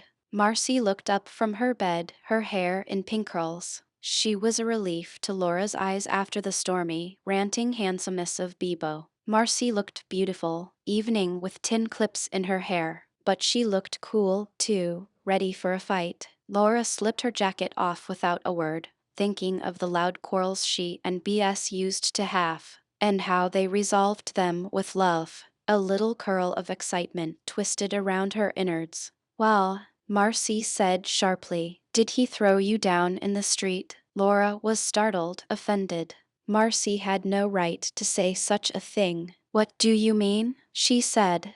Your dress, Marcy said, nodding at it. Laura looked down at it. Bebo had dragged it over the bathroom floor, and the dirt, together with a hasty pressing job, made her look like she'd been through a scuffle. Marcy, she said, trying to control her voice, and not sure when she started talking what she was going to say. Marcy, I didn't sleep with Jack. Marcy turned her eyes down to the book she was holding, and her expression said, Tell me another one. With who, then? She said. Laura pressed her lips together and sat down on Marcy's bed. I won't yell at her, she told herself. I can't take the chance. I'd say the truth. I'd blurt it out by mistake. Marcy, I just ended up down in the village. Did you wander around all night? No, no. She looked down at the floor. Well, you what? Marcy looked at her. Marcy, I didn't spend the night with Jack. Her voice begged for understanding. Jack has friends. Evening in her mounting irritation, Laura sensed jealousy, and it thrilled her. Yes, Jack has friends. And they aren't all men. Don't tell me you spent the night with a girl. Huh? That's evening better. You just hang around with anybody who's handy, don't you? You aren't very choosy yourself, Marcy. Only with Burr. Marcy flashed angrily. I only sleep with Burr, and I was married to him. Besides, I haven't let him touch me for weeks. You've never been married, not to Jack or anybody else. And I've never slept with Jack or anybody else. I don't believe you. Laura stood up and looked down at her. You don't have to, Marcy, she said. What the hell do you care who I sleep with? Or why? Are you guardian of my morals? Yours aren't perfect, you know. I haven't slept with Jack, for your information. Not once. But if I had, what would it matter? You thought it was all a good joke at first. Marcy's face began to color. She put her book down and looked diffidently at Laura, who was standing by her dresser taking off her clothes. Marcy ran her fingers over her lips, as if warning herself to shut up, and Laura thought to herself, just like me when BS used to taunt me. I wanted her so, and I was so afraid. I didn't know it would get so serious at first. With Jack, Marcy said, her attitude softening. I feel like it's my fault, what you're doing, and I feel real bad about it. I'm scared. Maybe you'll get into trouble. Maybe you'll blame me then. You get so odd sometimes. I guess I'm just being selfish, Laura. But, she gave an audible sigh that made Laura turn to glance at her. Laura, will you please tell me, why you keep running out of here at all hours of the night? What am I doing wrong? If you don't tell me, I'm going to move out of here tomorrow, I swear. I can't stand it. Laura had to tell her something. She had to lie, and she couldn't lie, and as she walked toward Marcy's bed, she felt something like panic at the thought of losing her. But when she sat down beside her, something popped into her head and saved her. She didn't have to stammer and blush, and she didn't have to confess her homosexuality. She told Marcy about her father. She was almost ashamed to recount what had happened. It was humiliating, and it looked like a bald bid for sympathy, and yet she wanted terribly to touch Marcy's heart, to win her compassion. He told the clerk he had no daughter. She finished. Her shame made her drop her gaze and cover her face with her hands. But Marcy, suddenly moved, put her arms around Laura and cried. Forgive me, Laura, she whispered. I've been a stupid idiot about this. I don't know what got into me. Honey, forgive me. I should never have tortured you about it. Whatever your father did to you, he must be a beast. He doesn't deserve to live. But that was going too far. Evening for Laura. There had been violent moments of shame and rejection when she wanted to kill him, but there were others when she wanted only to be allowed to love him. Don't say that, Marcy. Marcy looked up at her, her face so close that she gave Laura a start. Don't tell me you still feel anything for him, she said. After what he did to you? I don't know what I feel. I hate him sometimes, Marcy. I hate him so much sometimes that I'm terrified of myself. I think if he were with me right now, if he suddenly appeared, I'd kill him. I'd kill him. And she said it with such force that Marcy shuddered. And then, other times, all I want to do is cry. Just cry till there aren't any tears left. Get down on my knees and beg him to love me. It seems so crazy, Lore. My dad is so nice and ordinary. I couldn't take it if he ever hurt me like yours. God, you must feel so alone. Laura, let me be close to you. Let me be friends with you. You haven't up to now, you know. Laura began to feel dizzy. This is too much. This is too easy, she thought, and pangs of conscience came up in her. All I have to do is pull her close, caress her, kiss her. All I have to do. Oh my God, but I can't. It'd be like corrupting her, like leading her astray. Damn, why have I got a conscience?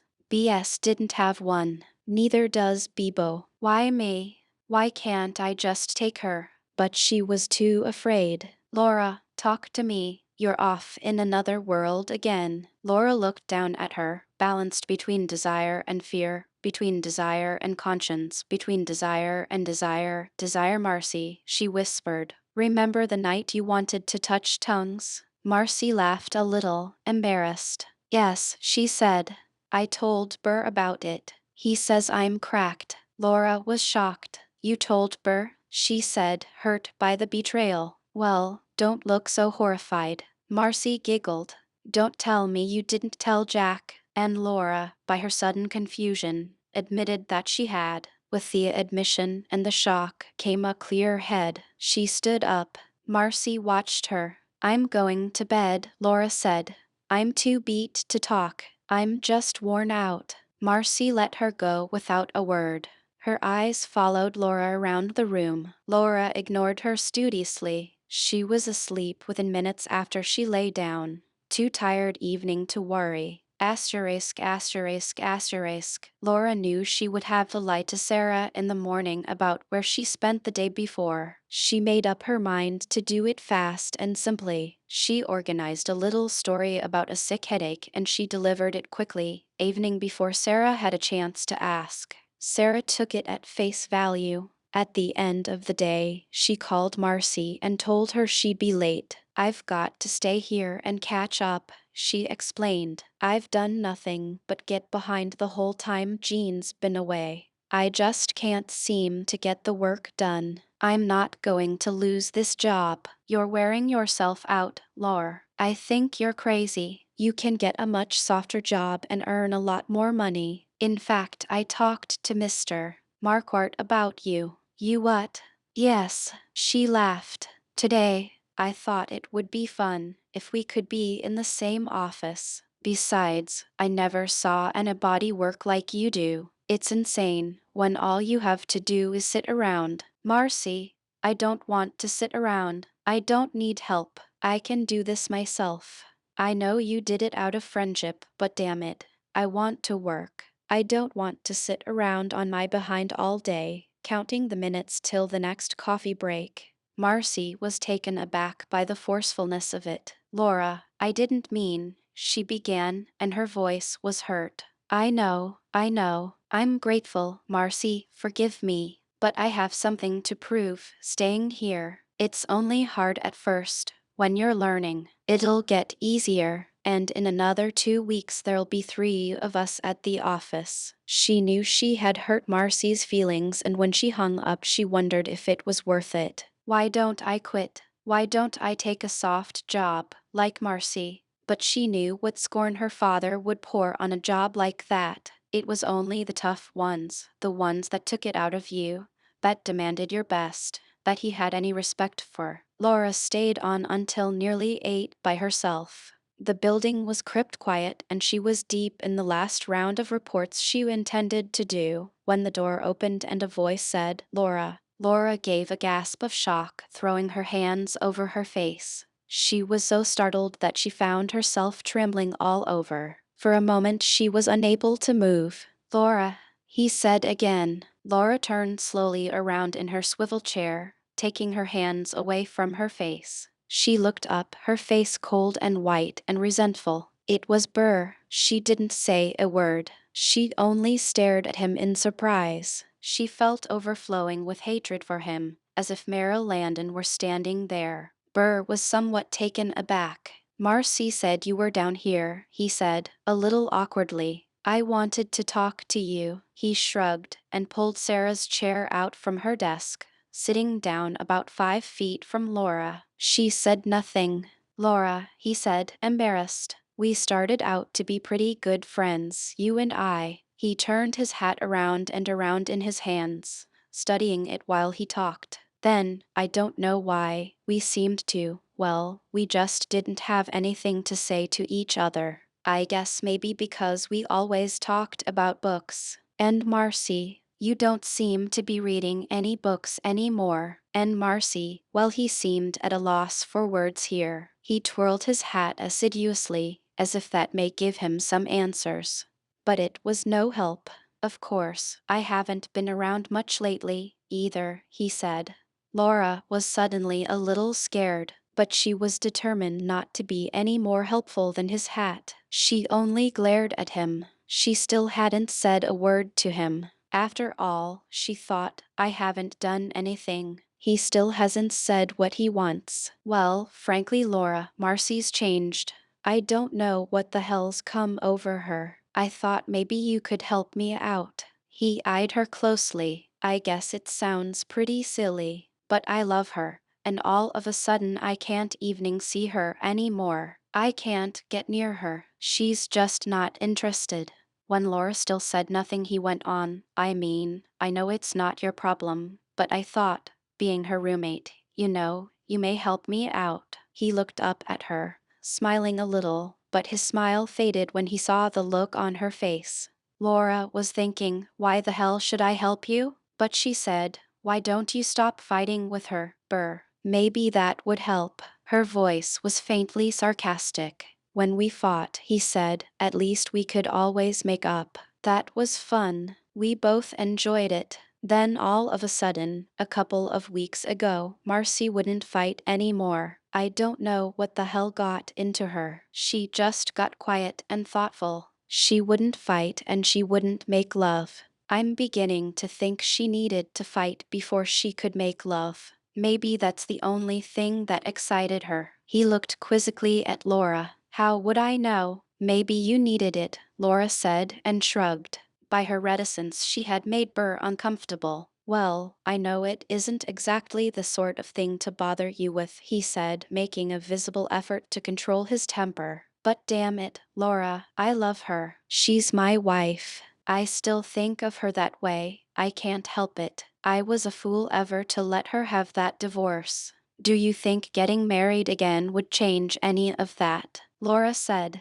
Don't you think it would just be the same old fights all over again? I don't know. He shook his head. Maybe, but I'd rather live with Marcy and fight than live without her and be this miserable. Does fighting make you happy? I don't mind it. Not enough to make me give her up again. You talk like a kid, Burr, she said, wondering what authority gave her the right to pronounce judgments. And then she reasoned that Burr himself gave her the right. He asked for it. Okay, he'd get it. If you want to win Marcy back, find out what's the trouble and change it. If you want my opinion, and I guess that's why you're here, I don't think you should go back together. I think Jack's right. You were never meant for each other. It's purely physical. These were hard words, but evening so Laura wasn't prepared for the effect they produced.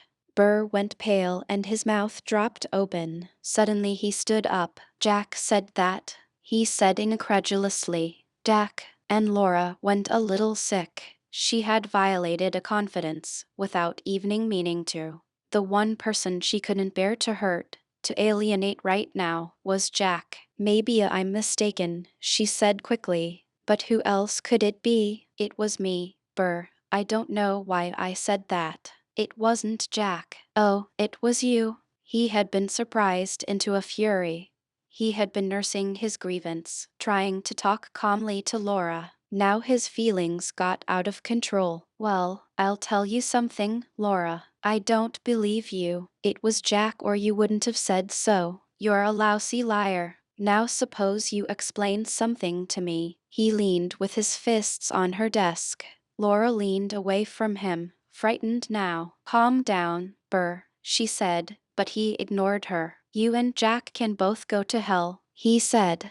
You've been psychoanalyzing the situation over a couple of beers in your spare time. A couple of cocktail hour psychologists. Oh, don't think I can't see it. Well, I don't give a damn for what you think. I love Marcy. He was shouting. I love her, and I'd like to know why the hell she doesn't love me anymore. Why, Laura? You tell me. Why would she rather stay home with you at night than go out with me? Why does she talk about Laura, Laura, Laura all the time? Laura reads this, Laura does that, Laura says, God, I'm sick of it. His ugly suspicions exploded in her face. She doesn't, Burr, you're mistaken. Mistaken, he roared, his face turning scarlet. Mistaken. Oh, you're a bitch, Laura. Mistaken. And she won't make love to me any more. She won't see me. You're the only one she gives a damn about. She can't get enough of you at home. She's got to get you a job in her own office. Yes, she told me about it, he interrupted himself, when Laura gave a little gasp.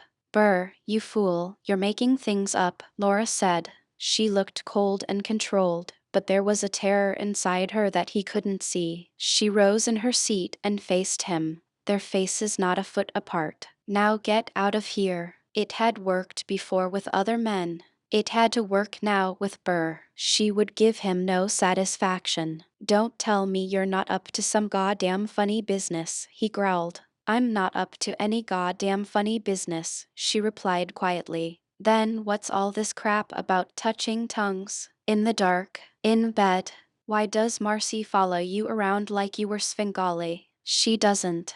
Don't tell me she doesn't, he shouted in a fury, bringing his fist down with a huge thump on her desk. I know she does. I know. Burr, you're insane with jealousy. What's going on between you two? Nothing. Absolutely nothing. I'm a bad liar, you said it yourself.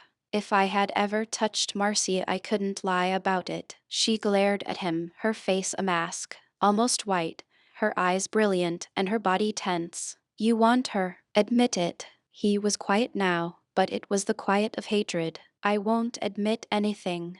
Who the hell are you? I don't owe you any explanations. She's my wife. So she's your wife. She's my roommate. She prefers to live with me. Laura was dangerously near throwing her advantage in his face. You are queer. By God, I knew it. How dare you? And the hot blood came to Laura's face. Get out of here, you bastard. All right, deny it. Then, I'm not accountable to you, Burr. I won't admit or deny anything. I don't have to. I'll call the police if you don't get out of here. I'll sue you for libel if you make that accusation in public. I never laid a hand on Marcy. That's not what Marcy said. For a shocked second, Laura was unable to move or respond. Then she gasped and staggered a little. There was a terrible silence, heavy with the awful meaning of his words. Laura sat down shaking. She began to cry.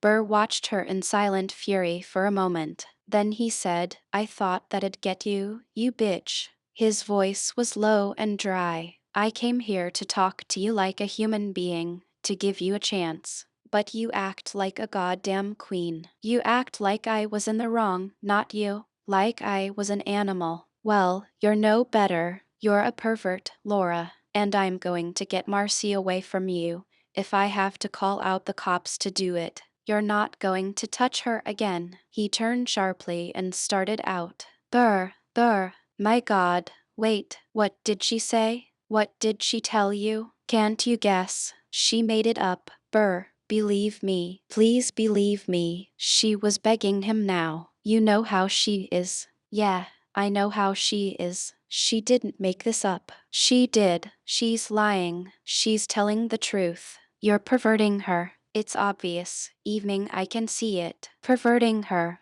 My Marcy. He almost wept when he said it, and Laura instinctively put a hand to her throat as if to protect herself.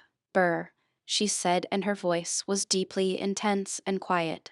I swear to you by God and heaven and everything I hold sacred, I never. You hold nothing sacred. You're a walking profanity. You're a mockery of womanhood. You're queer, and you're infecting Marcy. I'm going to get her away from you. Now, tonight. And he turned on his heel and walked out. Laura called after him until he walked into the last operating elevator and disappeared. She sobbed wildly for a minute, collapsed in her chair. Then, as if electrified, she picked up the phone and dialed the penthouse as fast as her trembling fingers would let her. She almost died of impatience before Marcy answered. Hello, Marcy said. Marcy, Marcy, what have you done to me? Answer me, Laura. Marcy's voice sounded small and frightened. What's the matter, honey? Burr just left me. I thought he was going to kill me. Marcy, what did you tell him? Oh, Laura, Marcy's voice was only the faintest whisper. I had no idea I didn't think he'd bother you. I didn't think he'd even mention it. What did you tell him, Marcy? Laura's voice sounded almost hysterical. We quarreled.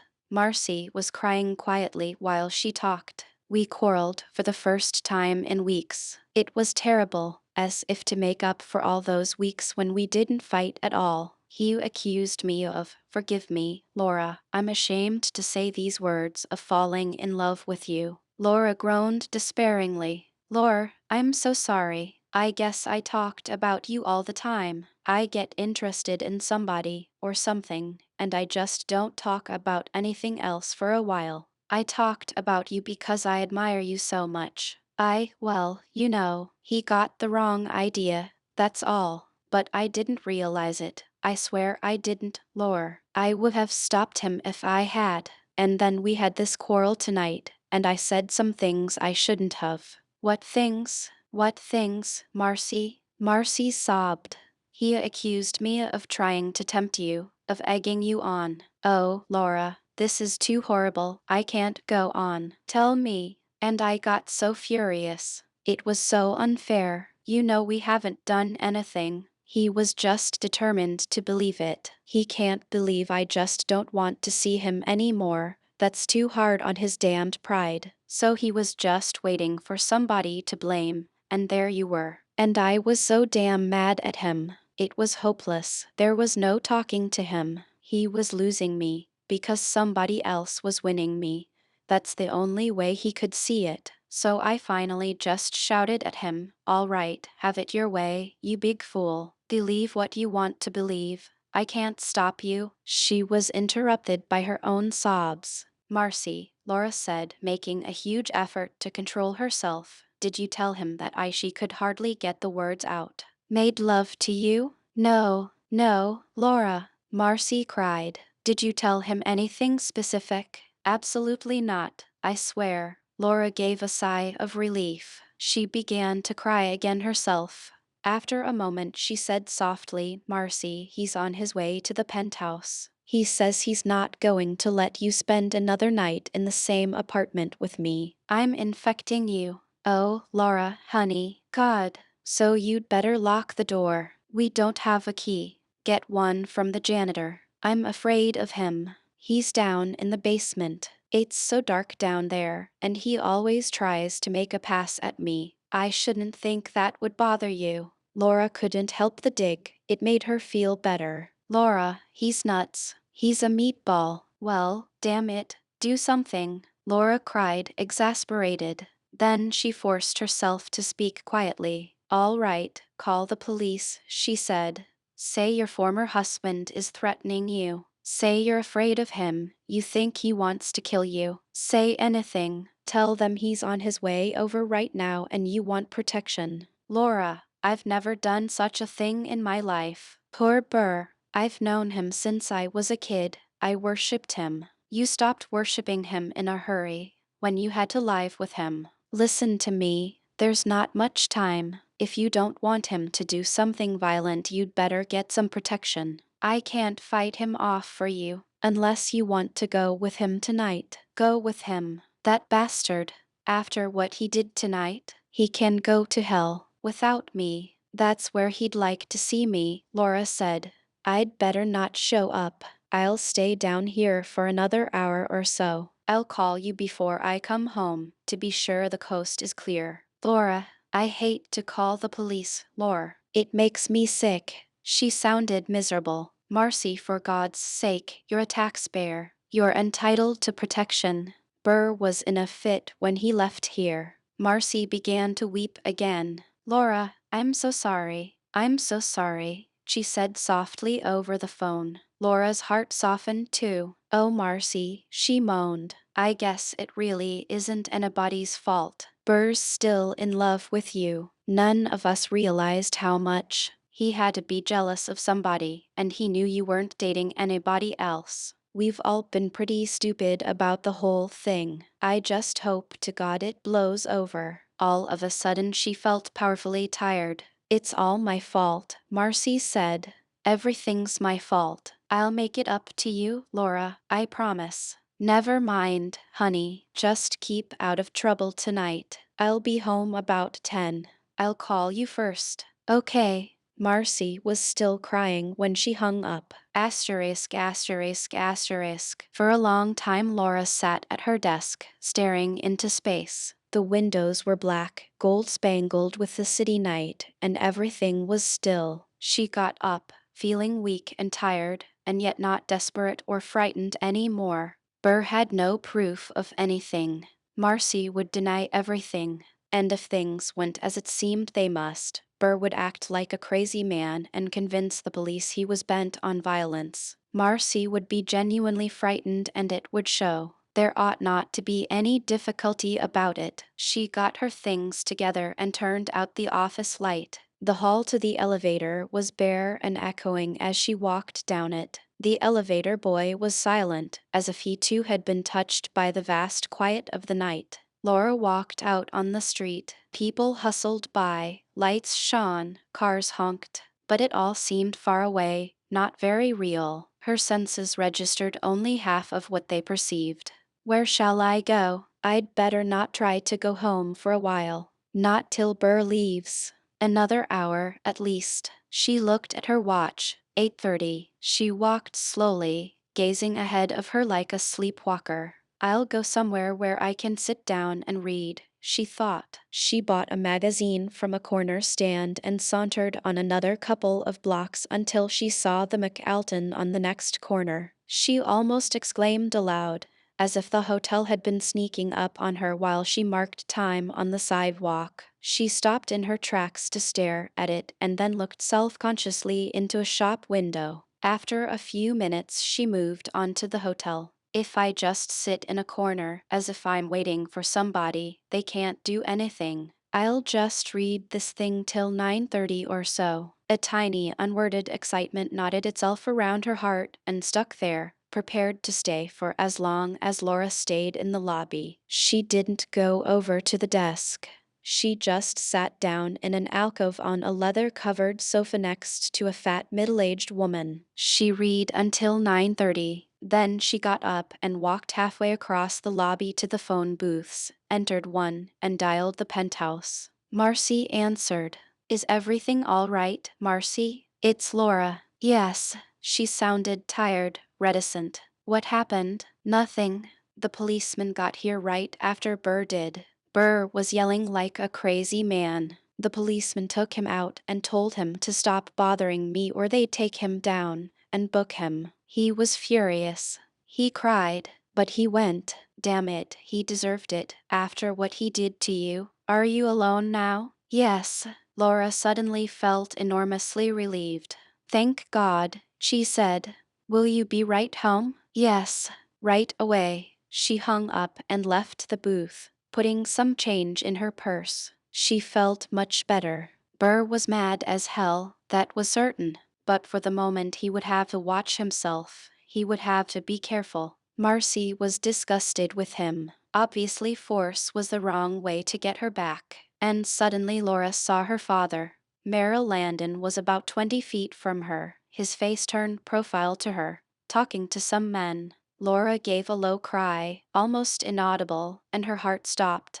The knot around it gave a tremendous squeeze, like a big angry fist, and stopped it altogether for a moment. It started again with a tremendous thump. She darted toward the little alcove, her face averted, but found all the seats taken. She stood facing away from him for a minute, her heart kicking wildly, wondering frantically what to do. I've got to be calm. I've got to be calm, she said under her breath. But each time she said it, it seemed more hysterical. She gulped convulsively and barely heard someone say in her ear, "Excuse me, dear. Are you all right?" Yes, yes, thanks, she said, her voice staccato, afraid to identify her questioner. She shut her eyes tight for a minute. If I just walk out quickly, he'll never see me. The lobby is full. There are dozens of people in here. He's not looking for me. He's talking to some men. He won't see me. I'll just walk out. She took a very careful glance behind her. He was facing her now, but not seeing her.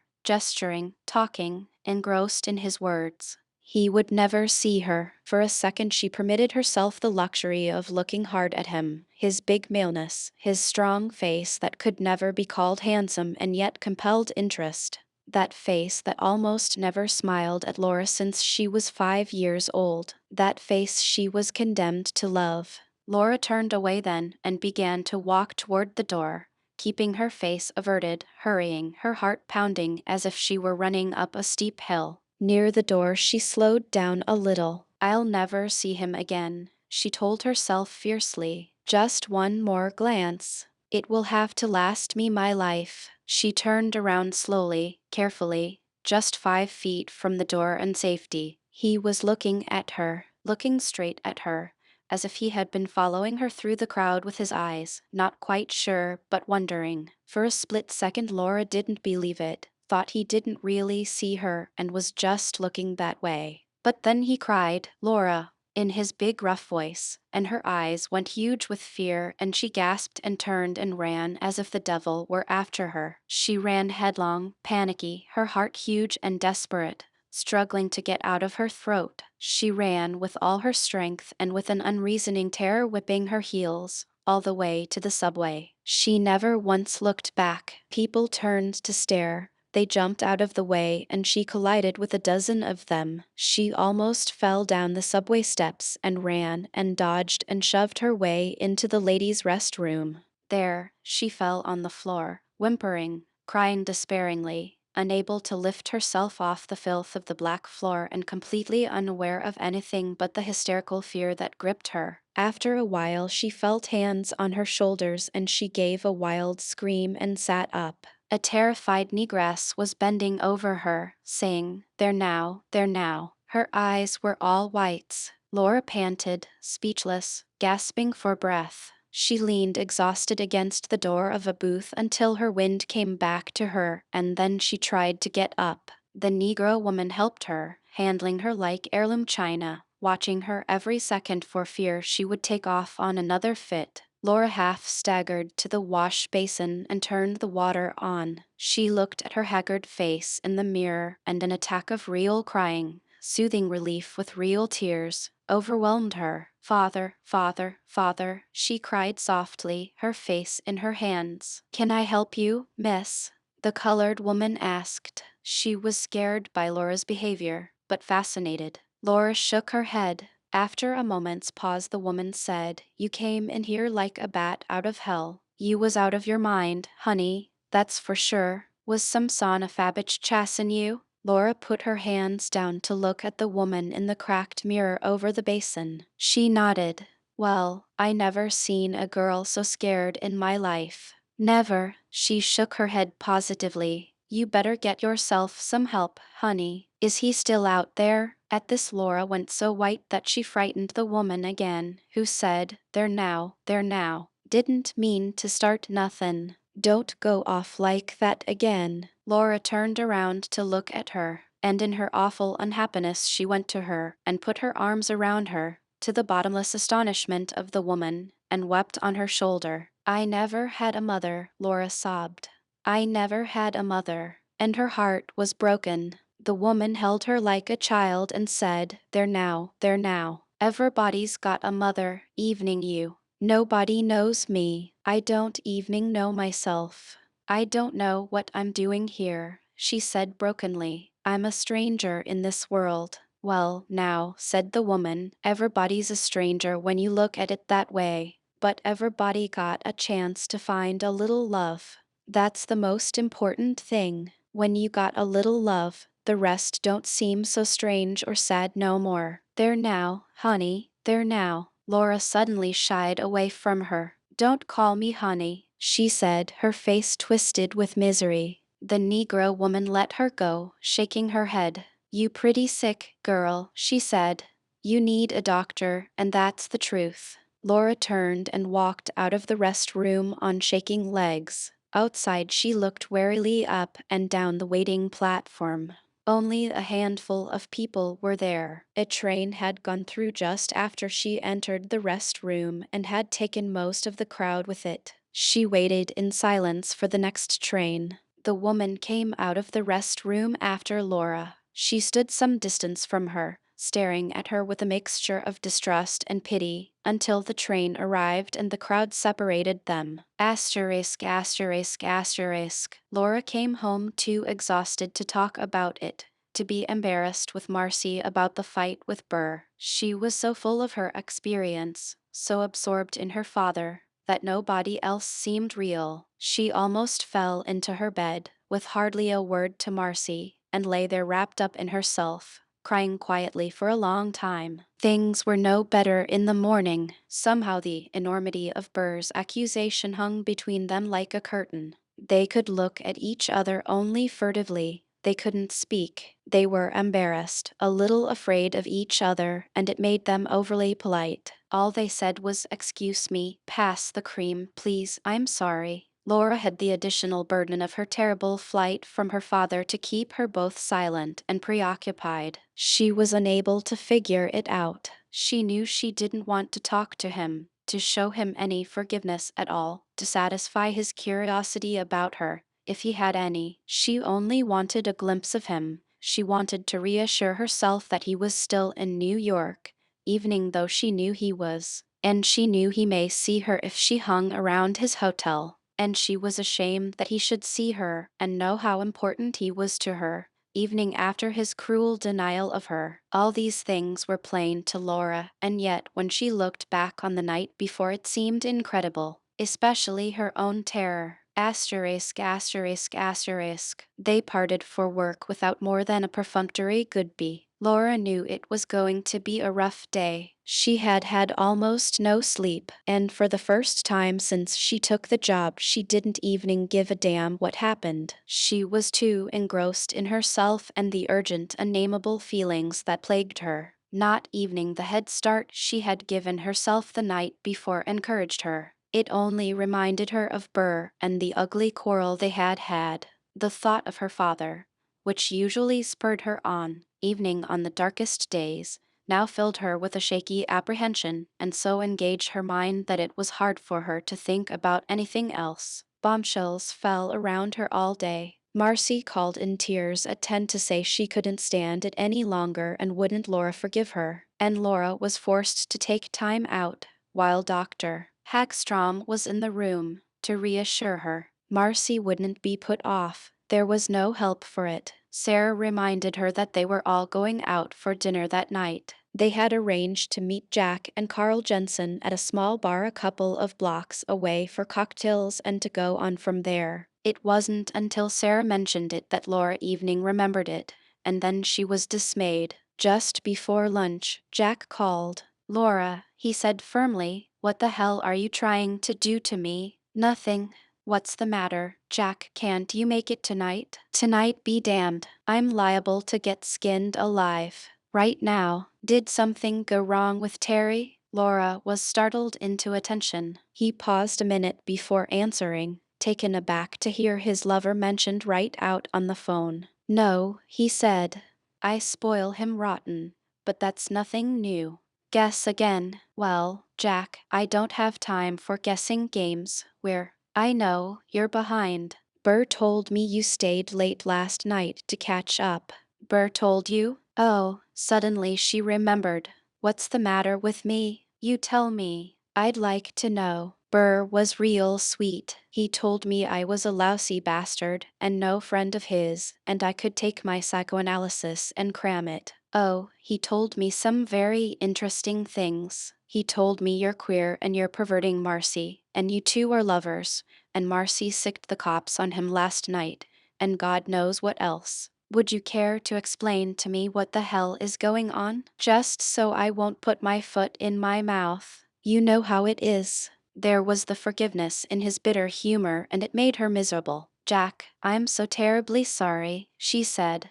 "I blurted out something about the way you felt about Burr and Marcy. I was trying to calm him down. I should have known better. He was out of his mind. Since when are you and Marcy lovers?" "We're not. I would have told you, you know that." She glanced surreptitiously across the office at Sarah, but Sarah had her eyes on her work.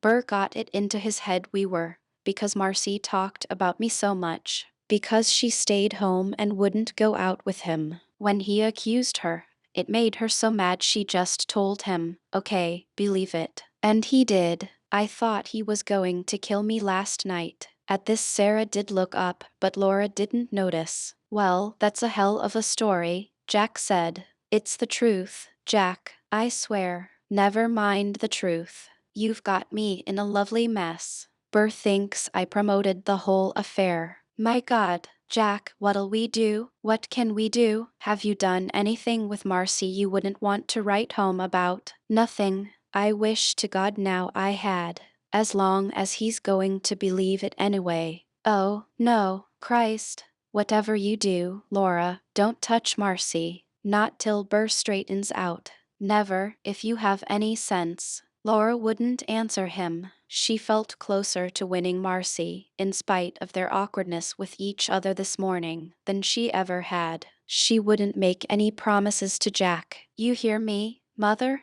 Yes. He apparently took that for a promise. And one more thing. I can't take any more right now. This won't hurt. What have you done to Bebo? Done to her? Nothing. Ask her what she's done to me, she said, and her voice was hard. Sarah watched her with considerable interest now. Keep your voice down, Mother, Jack said. Bebo's goofy for you, and when she gets a girl on her mind, that girl had better watch out. She's a stubborn bitch. So am I, Laura snapped. She's in love with you, Laura. Don't cross her. I'd walk all over her if I could. She treats me like a slave. Christ, keep your voice down, Jack said, and Laura was surprised at her own lack of caution. Usually she was meticulously careful. Today, nothing seemed to matter. She's in love with you, Jack said. That explains a lot of things. It doesn't excuse them. Besides, she isn't. How do you know she is? She said so.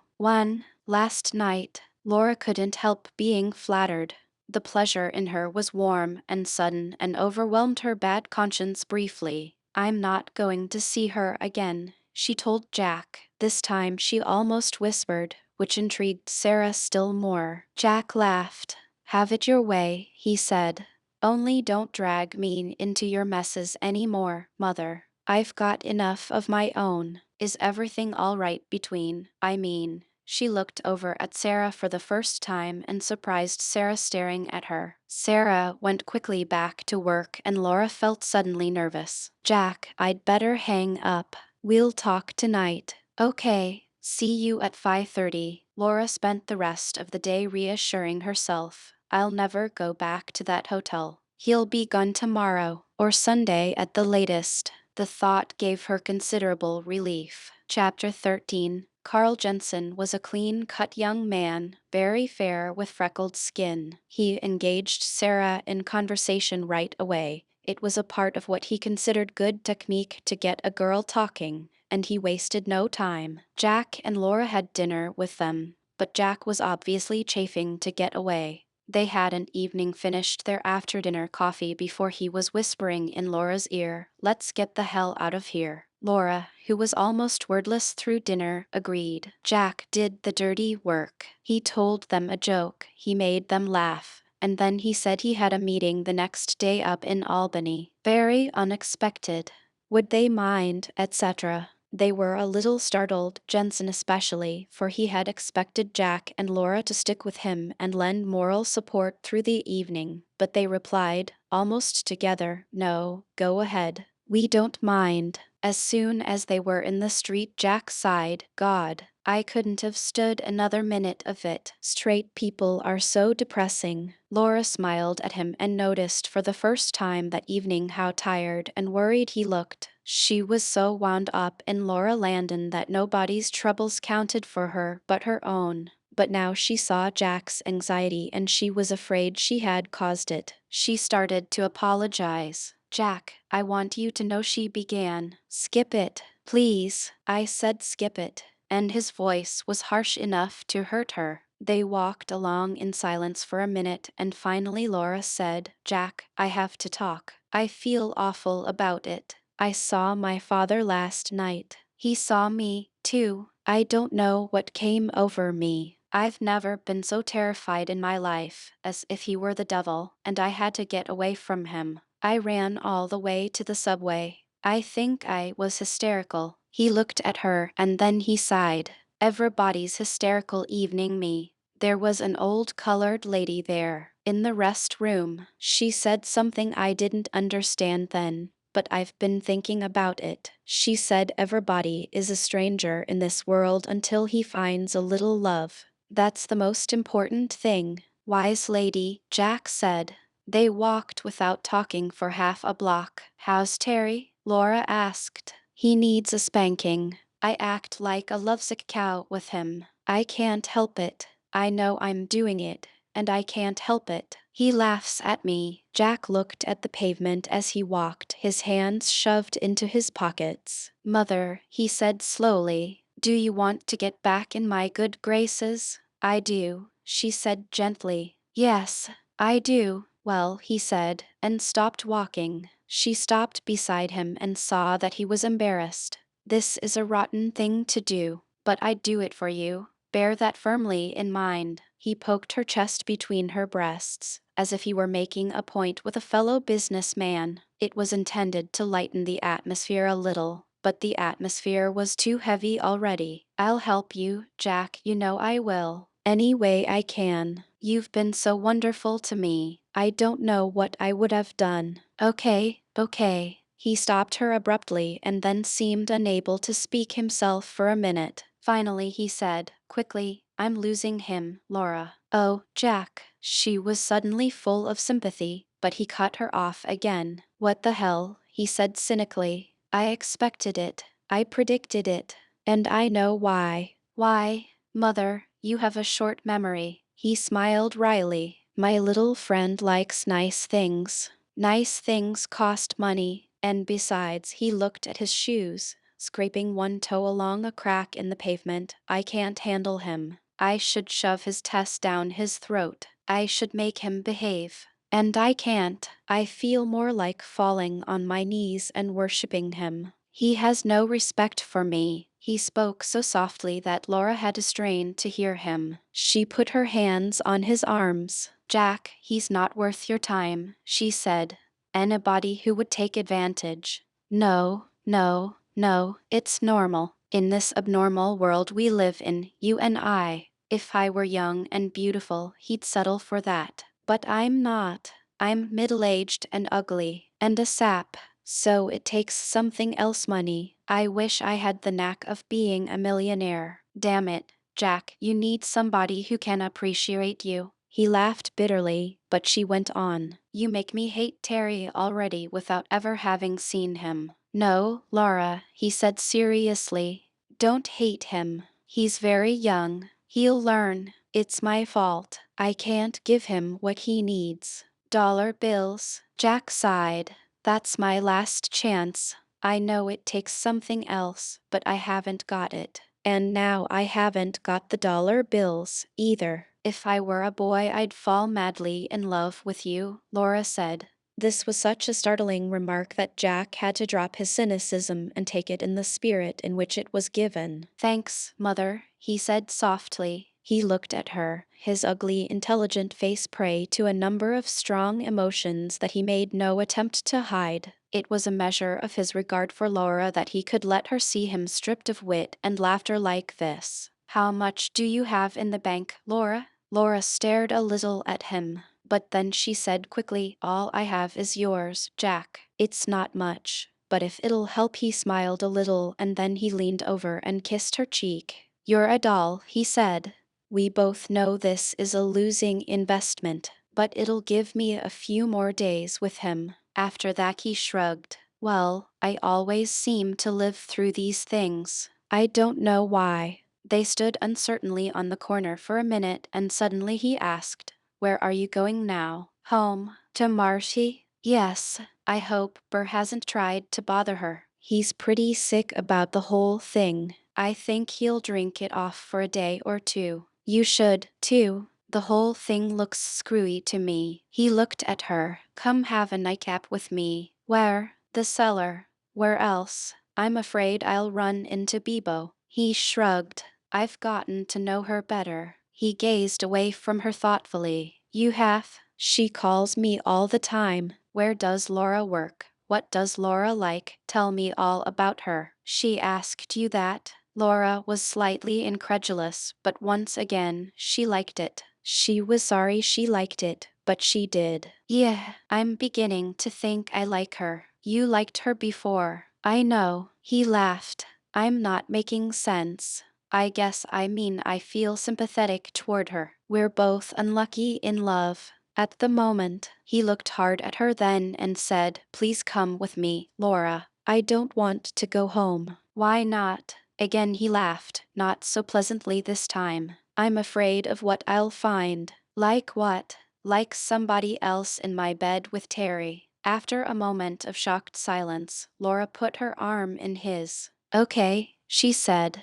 Let's go somewhere and flatter the hell out of each other. He chuckled at her. Mother, damn it. Sometimes I suspect you of having a sense of humor. They went down to the cellar, in spite of Laura's misgivings. Jack seemed so unhappy that she wanted to indulge him. It was crowded as always on Friday nights, but Biba wasn't in sight. She'll be in, Jack observed. She's late on Fridays. They stood at the bar until a couple of stools were vacated and then sat down. What does she do? Laura asked rather shyly. Who? Bibo. She must get money somewhere. She has to pay the rent like everybody else. She runs an elevator. In the Grub building. They think she's a boy. My God, an elevator. It seemed wrong, evening ludicrous. Bibo had too much between her ears to fritter her youth away running an elevator. What does she do that for? She doesn't have to wear a skirt. Laura was stunned. It was pathetic, evening shameful. For the first time she saw Bibo not as an overwhelming, handsome, self-assured individual, but as a very human being with a little more pride and fear and weakness than she ever permitted to show. Laura didn't know how long they had been there when Bibo walked in. She only knew she had had plenty to drink and it was time to go home. Bibo walked up to her,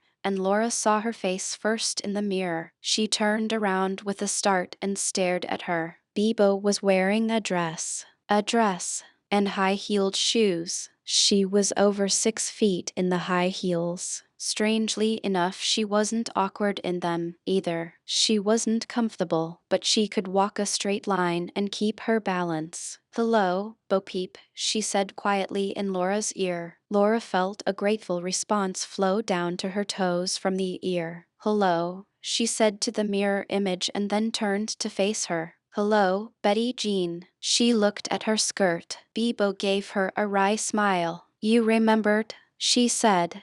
Do you remember the good things, too? Yes, said Laura, smiling back, and surprised herself. For a moment she felt curiously receptive. She had no idea why. Bibo gazed at her, and then she put a hand on Jack's shoulder. Hello, fellow sufferer, she said. Hi, doll. He turned around. We're drowning our sorrows. He gestured at Laura with his glass. So I see. Mind if I drown a few with you? We'd be delighted. Bibo nodded at the bartender, who nodded back and fixed her a whiskey and water. Bibo was on good terms with the bartenders in all the gay bars. They knew what she drank and they served her without being told. Bibo leaned on the counter between Jack and Laura. Where have you been, doll? Jack asked, waving a hand at her dress. Masquerade ball, party, she said laconically, hoisting her newly arrived glass. Gay, straight, how dull. What's the matter with you, Bibo? You're no fun anymore. You wear skirts and go to straight parties. Jesus, Bibo grinned at him. I have one dress, lover. I get it out once a year and wear it, in honor of my father. He likes dames. Yeah, but he's not around to appreciate it. Well, you are, Jackson. Give me a kiss. And she took his chin in her hand and extracted one from his reluctant mouth. God, he said and made a face.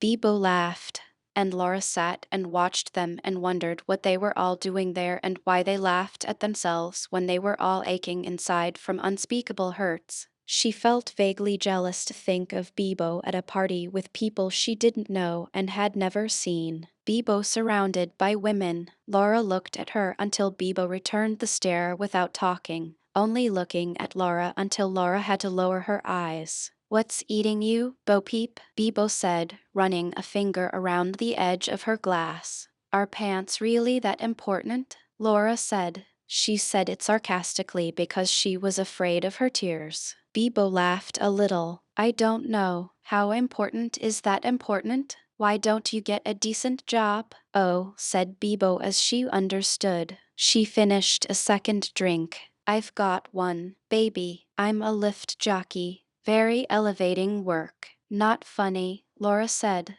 "You work all day at a lousy job like that, and then you drink all night. Does that bother you?" "Yes. Not very much, of course. You're not worth it, but it seems awful. All for a pair of pants." Bebo laughed. "Reform me, baby. I don't have time." "What do you have time for?" "Work. And Marcy." "And Marcy." Laura didn't know why she said it. She knew how badly it would hurt.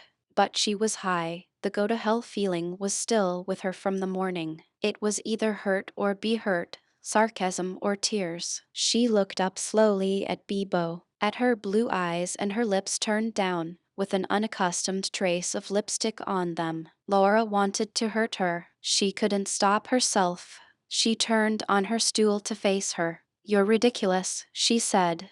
"You're a little girl trying to be a little boy, and you run an elevator for the privilege. Grow up, Bebo. You'll never be a little boy, or a big boy. You just haven't got what it takes. Not all the elevators in the world can make a boy of you. You can wear pants till you're blue in the face, and it won't change what's underneath." Bebo just stared at her, her face suddenly pale and frowning, in silence. Then she turned, leaving her cigarette still lighted in a tray on the bar, and left them without saying a word to either. Laura and Jack sat in silence for a while after she had gone, watching her cigarette burn itself out. Finally Jack said, "If Terry had done that to me, Laura, I'd have strangled him." Laura put her head down on the bar and cried. Asterisk, asterisk, asterisk. The weekend was a stalemate for Laura and Marcy. Laura was so deeply involved in her conflicts that it was impossible to talk about them. In 2 weeks Jean would be back.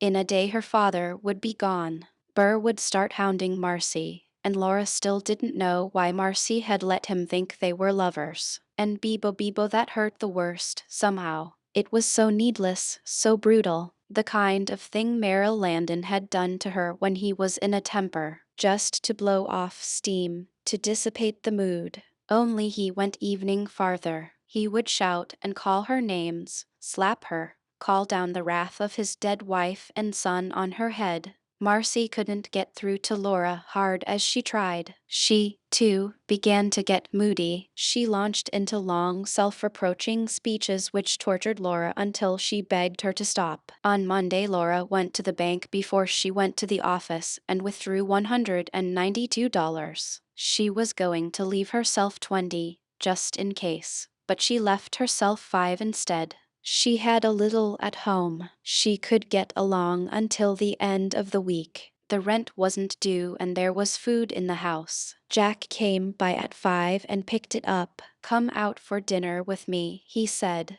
"I seem to have come into a little money." "No, thanks. My treat," he said, directing his sarcasm at himself and waggling her dollars at her. Laura smiled faintly. "Take it," she said.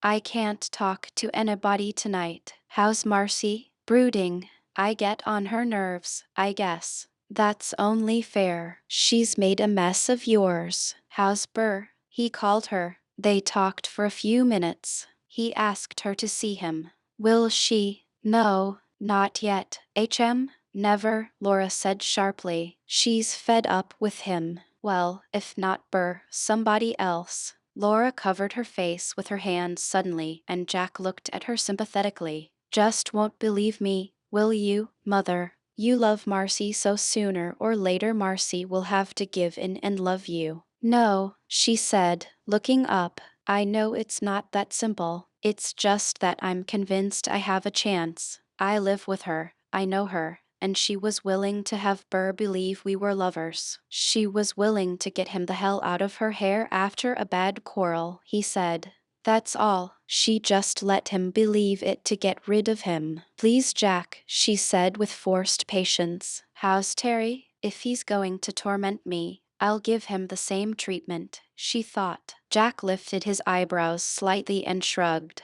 Healthy, he said. And hungry. Jesus, how that kid eats. And he likes smoked oysters. Laura had to smile, though she didn't feel like it. Get him a bale of smoked oysters, she said, and leave me alone for a while. Please. Jack gave her shoulder a squeeze. Okay. He started out and then turned to ask, how did Sarah like Jensen? She said she liked him. She has a crush on Dr. Hagstrom, but she liked Carl anyway. He's smitten, says he's going to call her again. Good. They smiled a little at each other. Somebody's doing it right, Laura said wistfully. Jack laughed. Never mind, he said. Someday we'll die and go to heaven. All the angels are queer, you know. And he left. Asterisk, asterisk, asterisk. Laura followed soon after. She knew just where she was going, the McAlton Hotel. She would walk right in and ask for Merrill Landon, and the clerk would say he had left. The convention was over, and Laura could quit suffering over him. He would be hundreds of miles away, and she could start to forget him. She walked over to the hotel in a matter of minutes and went into the lobby with a confidence she had not felt during the week her father had been there. She was about to kill her ghost. She looked forward to great relief. At the desk she waited for a moment or two until a clerk could take care of her. She recognized him from one of her previous visits, but fortunately he didn't seem to remember her. Yes, he said. Is the Chi Delta Sigma convention over? She asked. Yes, ma'am, it is. Oh, then I guess Merrill Landon isn't staying here anymore. Oh, yes he is. Laura was startled. He said a young lady may be asking for him, the clerk said. He left a message. He looked at her dubiously, unnerved by the strange expression on her face. Would you be his daughter, by any chance? Laura shook her head numbly. The clerk brought her an envelope, and Laura opened it and read, in her father's hand, Laura, I will be here till the end of the month. Come up to my room any evening after 8. It was not evening signed. Nice and sentimental, she thought, just like him. Thank you, she told the clerk. Will there be any answer? He asked. Yes, Laura said. She took the pad of paper he pushed toward her and wrote on it, Go to hell. Then she folded it, put it in the envelope, sealed it, and wrote Merrill Landon on the front. She shook all the way home. He was still there, still haunting her,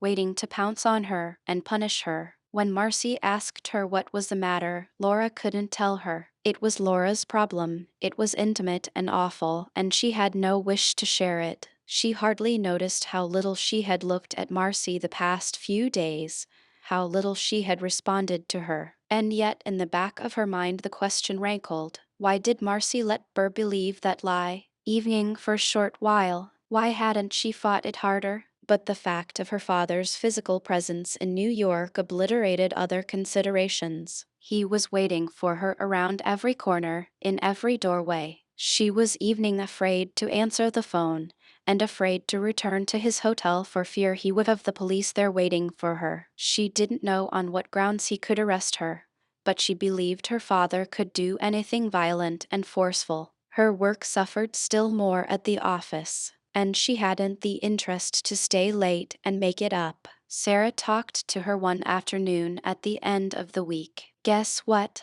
She said, to start out in a friendly vein. What? Carl Jensen called me again. We're going out tomorrow night. How nice, Sarah. I'm glad for you. But she spoke without enthusiasm. Are you? Sarah's voice was pointed enough to catch Laura's attention and warn her that something was wrong. She looked up. Yes, of course I am, Sarah. I'm sorry. I'm not myself lately.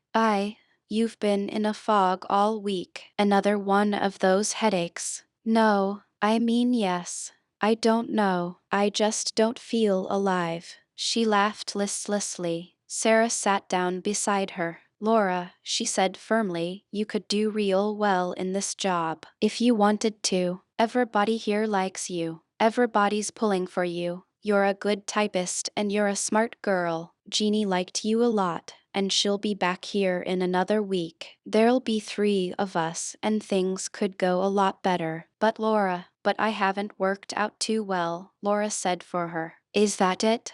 You haven't worked at all sometimes. Other times you work your tail off. That's the trouble, Laura, you're so erratic, Sarah said. You stay late and knock yourself out one night, and then a week goes by and you can't do a damn thing. You drag along all day, you just don't seem to care. I hate to pull a philosophical on you, but gee, Laura, we're dealing with sick people. Sometimes these X-ray reports spell life and death for somebody. We can't dawdle over them. Doctors are waiting all over the city for these things. Doctor Hollingsworth is swamped. We can't let him down. I know. Laura felt the way she had in 3rd grade, when she feigned sick to get out of playing a role in the annual spring pageant. The teacher had talked to her in much the same tone of voice and used much the same arguments. Everybody's pulling for you. We all like you. Don't let us down, Laura. Don't let us down.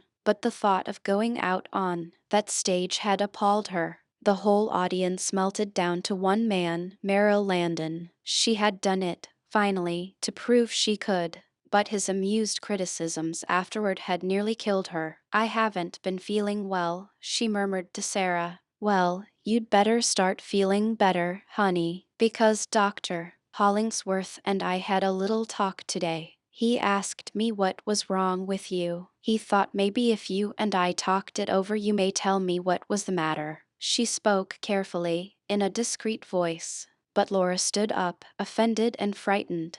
Nothing's the matter, she snapped. If he doesn't like my work, let him come to me and tell me about it himself. Sarah stood up, herself slightly offended at this display of ingratitude. He came to me because he wanted to spare you any embarrassment, Laura. I should think that would be obvious. Laura relented a little. I'm sorry, Sarah. I can't explain it. I just can't. It's impossible. If he wants to let me go, I have no choice. I'll leave. But she was not as resigned to it, as stoical, as she sounded. Can't you try to do a little better, Laura? Sarah said kindly. If I could tell him we had a little talk and you promised to try to do better, or you'd been sick, or had a problem at home, or something. Anything. Laura gave an unpleasant little laugh. Then her face dropped and she said, I have no excuses, Sarah. I'm not a good enough liar to cook one up. And here she burst unexpectedly into tears, and Sarah had to try to comfort her. Look, honey, she said, after Laura had recovered a little. Do you want the job? Do you? Yes, Laura said. I want it. Will you try to be more consistent, then? And I'll tell Dr. Hollingsworth you've been having trouble at home you don't want to talk about. That's such an obvious fib, Sarah. No, it's no fib. I heard you talk to Jack on the phone last week, Sarah said. I know there's something going on. Laura went shaky and pale, and the blue shadows that had been growing in the past weeks under her eyes deepened. What do you know? She demanded. Sarah became alarmed at her appearance. Well, nothing really, only you sounded so upset. I thought maybe. What did I say? Oh, I don't remember. She tried to push it off casually, but she had thoroughly scared Laura, who recalled with biting clarity now Jack's voice saying, For God's sake, Mother, keep your voice down. What did I say, Sarah? Nothing so very bad, Laura. Sarah stared at her. I just got the impression you had a quarrel. You had no right to listen, Laura exclaimed harshly. You had no right to make personal calls during working hours, for that matter, Sarah said defensively. Laura picked up her purse and ran out of the office without another word. She went into a phone booth and called Jack. Can I come over? She said. No, I'm in a mess. Please, Jack. Mother, for Christ's sake, Be empathic for once, will you? All right, I'll call Bebo. No, don't. She's POD at you. She may never speak to you again after what you said to her. Laura felt frantic. Well, what am I supposed to do? She said, half crying into the receiver. I've practically lost my job. Go home to Marcy, mother. Do something. I can't help you out tonight.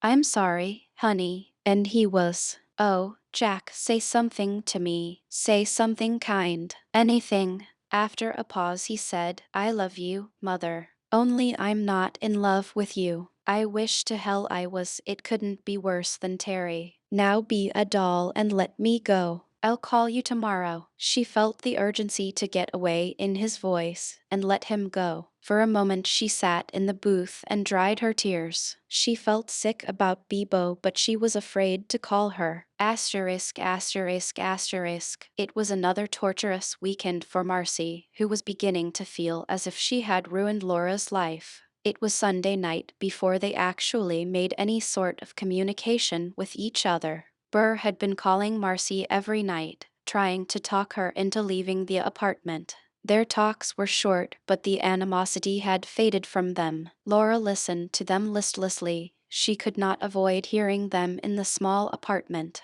Marcy said things like, yes, she's here. No, you know I don't want to see you. No, we aren't, and don't bring that up again. I know I did. I know what I did, Burr. Don't throw it in my face. She refused to see him. Laura winced at all this, and finally she took to going out on the roof. When he called, the windows were wide open, the weather being soft and pleasant now, and Marcy's voice carried evening out there. But it wasn't so pervading, so persistent. On Sunday night, Laura went out and looked at the city, while Marcy talked. The time passed almost without Laura's being aware of it. She gazed across New York in the direction of the McAlton, wondering if her father was sitting in his room waiting for her. And then she looked down toward the village, and her heart gave a sick squeeze at the thought of Bebo. Bebo, who told her how terribly a love affair could hurt.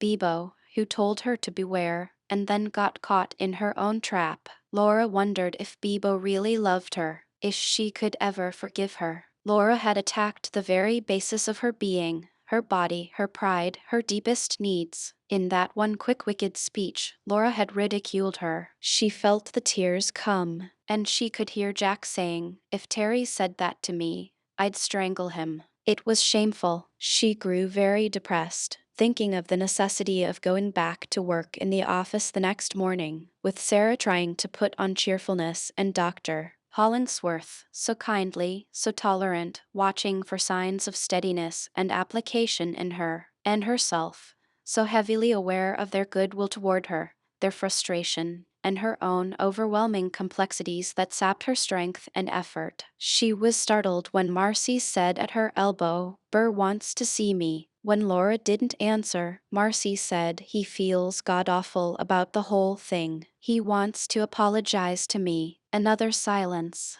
I want to apologize to you, Laura, but you won't let me. Laura shut her eyes in pain for a moment as if to avoid the sight of Marcy's face. And then she opened them and without looking at her, said, We've been all through this before, Marcy. I don't want your apologies. You have nothing to apologize for. I do. You don't. Marcy gave a long sigh of exasperation. All right. Then why won't you speak to me? I will, Marcy. When I can. When will that be? I don't know. Why not now? I guess I'm sick. Maybe Jack was right. I need to see his analyst. She tried to smile a little. Because of your father? What he did to you? Laura looked down at her arms, folded on the cement railing. I guess so, she almost whispered. Laura, say something to me. This is unbearable. Marcy was pleading with her, as Laura had pleaded herself with Jack on the phone. She turned and looked at Marcy, standing close beside her,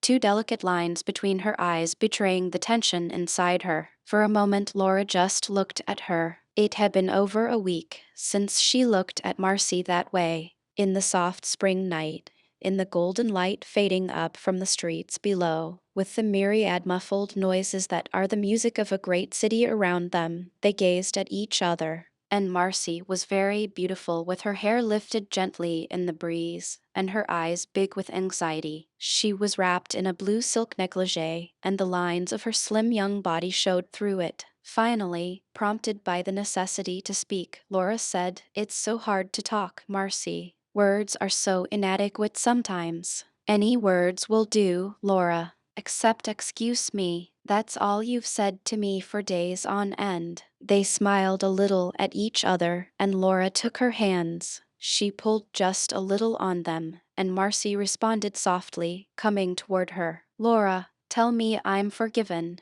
Don't say there's nothing to forgive me for. I just want to hear you say it." "No, please." Her voice broke. "No, no, no," Laura said, gazing curiously at Marcy. Did she really feel so guilty? She hadn't done anything that bad. Laura had a strange feeling of finality, of the end of things, of everything ending at once so that nothing really mattered anymore, as if Marcy would turn and walk out of her life, and her job would end, and Biba would never see her, and Jack and Terry would break up. It made her pensive and sad. She wondered at all the new feelings in her, the inability to care about her job, her meanness with Bibo, her unreasoning fear of Merrill Landon in the hotel lobby. Nothing seemed very real up there on the roof. It didn't seem to make much difference what she did. She gave another little pull, and Marcy came still closer, touching her up and down the length of her body. Laura touched her hair. "You look so much like a friend of mine," she said. Marcy reminded her of BS again at this moment, the BS she had lost so long ago, a million years ago, it seemed. "I do. You never told me that. I forgot. What's she like?" "Oh, she was tall, short dark hair, purple eyes, rather boyish. You talk about her as if she were dead." "She is, as far as I'm concerned." Marcy frowned at her. "She doesn't sound at all like me." "No, I guess she doesn't," Laura said. "There's something about your face. I don't know how to define it. I thought I saw a resemblance." She had seen it in Bibo, too, and evening in the curly-headed little blonde who had approached her in the cellar the night she was looking for Bibo. They couldn't all look like BS. It was very strange. "Were you good friends?" Marcy asked. Laura smiled a little and put her arms around Marcy. In the still night she answered simply, "We were lovers." It was very quiet, dreamlike, as if she spoke in a trance. Marcy stared at her, motionless, as if to determine whether she were joking. She stood in Laura's arms, unable to move one way or the other, uncertain, and a little scared. Laura saw her consternation, but it didn't worry her. She spoke again, still feeling as if it weren't real, any more than the glittering city below was real, or her father's wrath, or Jack, or Bibo, or the doctors and Sarah. "That was the great love I told you about in college," she said. "It was BS." After a long pause, Marcy said in a whisper, "What happened?" "She got married," Laura said. Marcy was dumbfounded. "I'm sorry," she said awkwardly, and then retreated into herself, embarrassed. She had no idea what to say, what to do. Laura could see that, but at first she didn't try to interpret it. It didn't frighten her yet. "That's why I was so shocked when Burr said you told him we were lovers," Laura said. "I wish we were, Marcy. But I never touched you." Marcy was studying her now, her eyes brimming. "When he accused me of it and believed it and said you told him so, I was so hurt I didn't know what to do or say. I thought of a million crazy explanations. The only one that seemed to make sense was that you felt the way I do." She looked hard at Marcy. Their faces were very close together, and Laura was holding her tightly, her arms locked around Marcy's small waist. "Do you, Marcy?" Laura whispered. "Do you?" They stayed that way for a while, not moving, looking at each other. Laura felt her breath speed up, and she felt a powerful longing to kiss Marcy. It grew stronger by the second. She began to press Marcy against her rhythmically, and suddenly all the months of repression exploded inside her and came out, kisses on her lips. She began to kiss Marcy intensely, her face, her neck and arms, her ears, her throat. Marcy, she said hoarsely, suddenly holding her tight with the strength of desire. I've wanted you for so long. I thought I'd die of it, living with you, so close to you. Seeing you all the time undressing, bathing, it drove me crazy. Marcy, you're so beautiful, so sweet. Oh, God, it feels so good to say it. You're impossible. I want you so terribly, so terribly. You want me too, don't you? I know it. I always knew it. Oh, Marcy, let me, let me. Don't stop me, please. A note of anguish crept into her voice when Marcy began to resist her. Please, Marcy, she implored her, but Marcy put her arms up and pushed hard against Laura. Let me go, she said. Let me go. And she began to cry. Laura, shocked, released her so suddenly that Marcy staggered backwards a little. She gave a cry, recovered her balance, and stared at Laura with her eyes wide for a moment. Then she turned and ran and sighed. Laura stood where she was for a long time, afraid to think or feel. She had no idea how much time had passed before she dared to go inside. Had she frightened Marcy? Revolted her? Would Marcy greet her with love or hatred? As a witch or a lover? She was in a state of nervous agony. When she finally gathered the strength to walk around to the penthouse door, she opened it and walked slowly through the living room and kitchen. She pushed the bedroom door open slowly. Marcy was sitting on her bed, her back toward Laura. She had apparently sat like that without moving for some time. She turned very slowly when she heard Laura come in and looked up at her. Laura felt her heart turn over.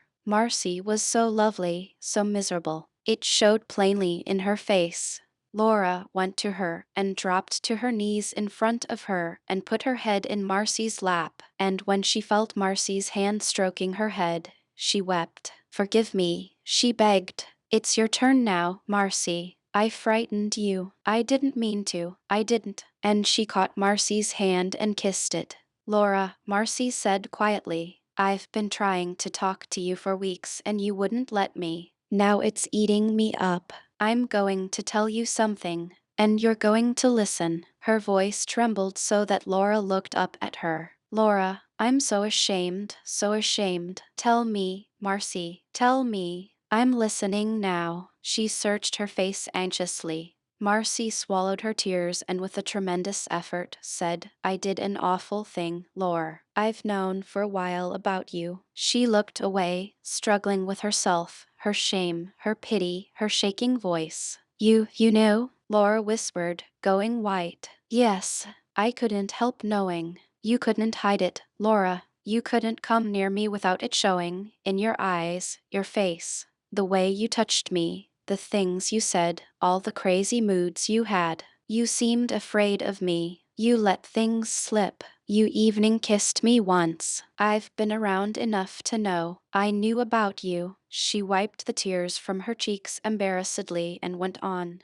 unable to look at Laura. I should have told you, or else I should have let it drop. But I guess it interested me. It seemed like a game. I got sort of intrigued, you may say. I evening told Burr what I suspected months ago. She stifled a sob. Laura's face was colorless, tortured. Her hands were over her mouth. It kills me to say these things, Marcy whispered. But I did everything to earn your contempt. I can't lie to you any more, Laura. I evening bet Burr I could make you make a pass at me. No, Laura gasped. Oh, no. He thought it was all a joke. He wouldn't evening listen to me until I got fed up with him and started hanging around here so much. Then he got it into his head that we were having a hot and heavy affair. I couldn't talk him out of it. I'd gone too far for that. Laura turned away from her and rested her head against her own bed, too stunned, too wounded,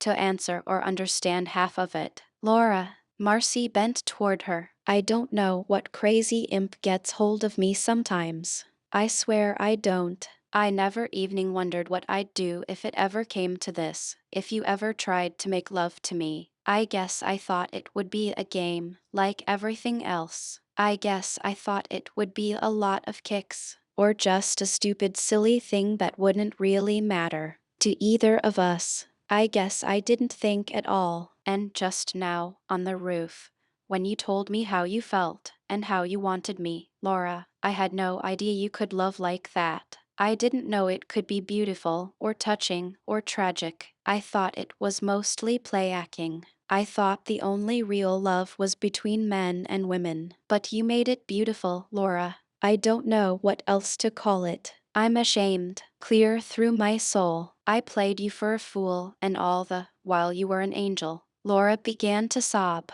I'd do anything for you, Laura, Marcy whispered. Anything to make it up. If I could love you the way you want me to, I'd do that. I'll evening try, if you want it. Laura slumped to the floor, her arms over her head, and sobbed helplessly. Marcy knelt beside her, profoundly afraid and ashamed. Laura, she said, do whatever you want with me. I've hurt you so terribly. Hurt me back if it'll help. Do something. Do anything. I can't stand to see you like this. Oh, Laura, Laura, please don't cry like that.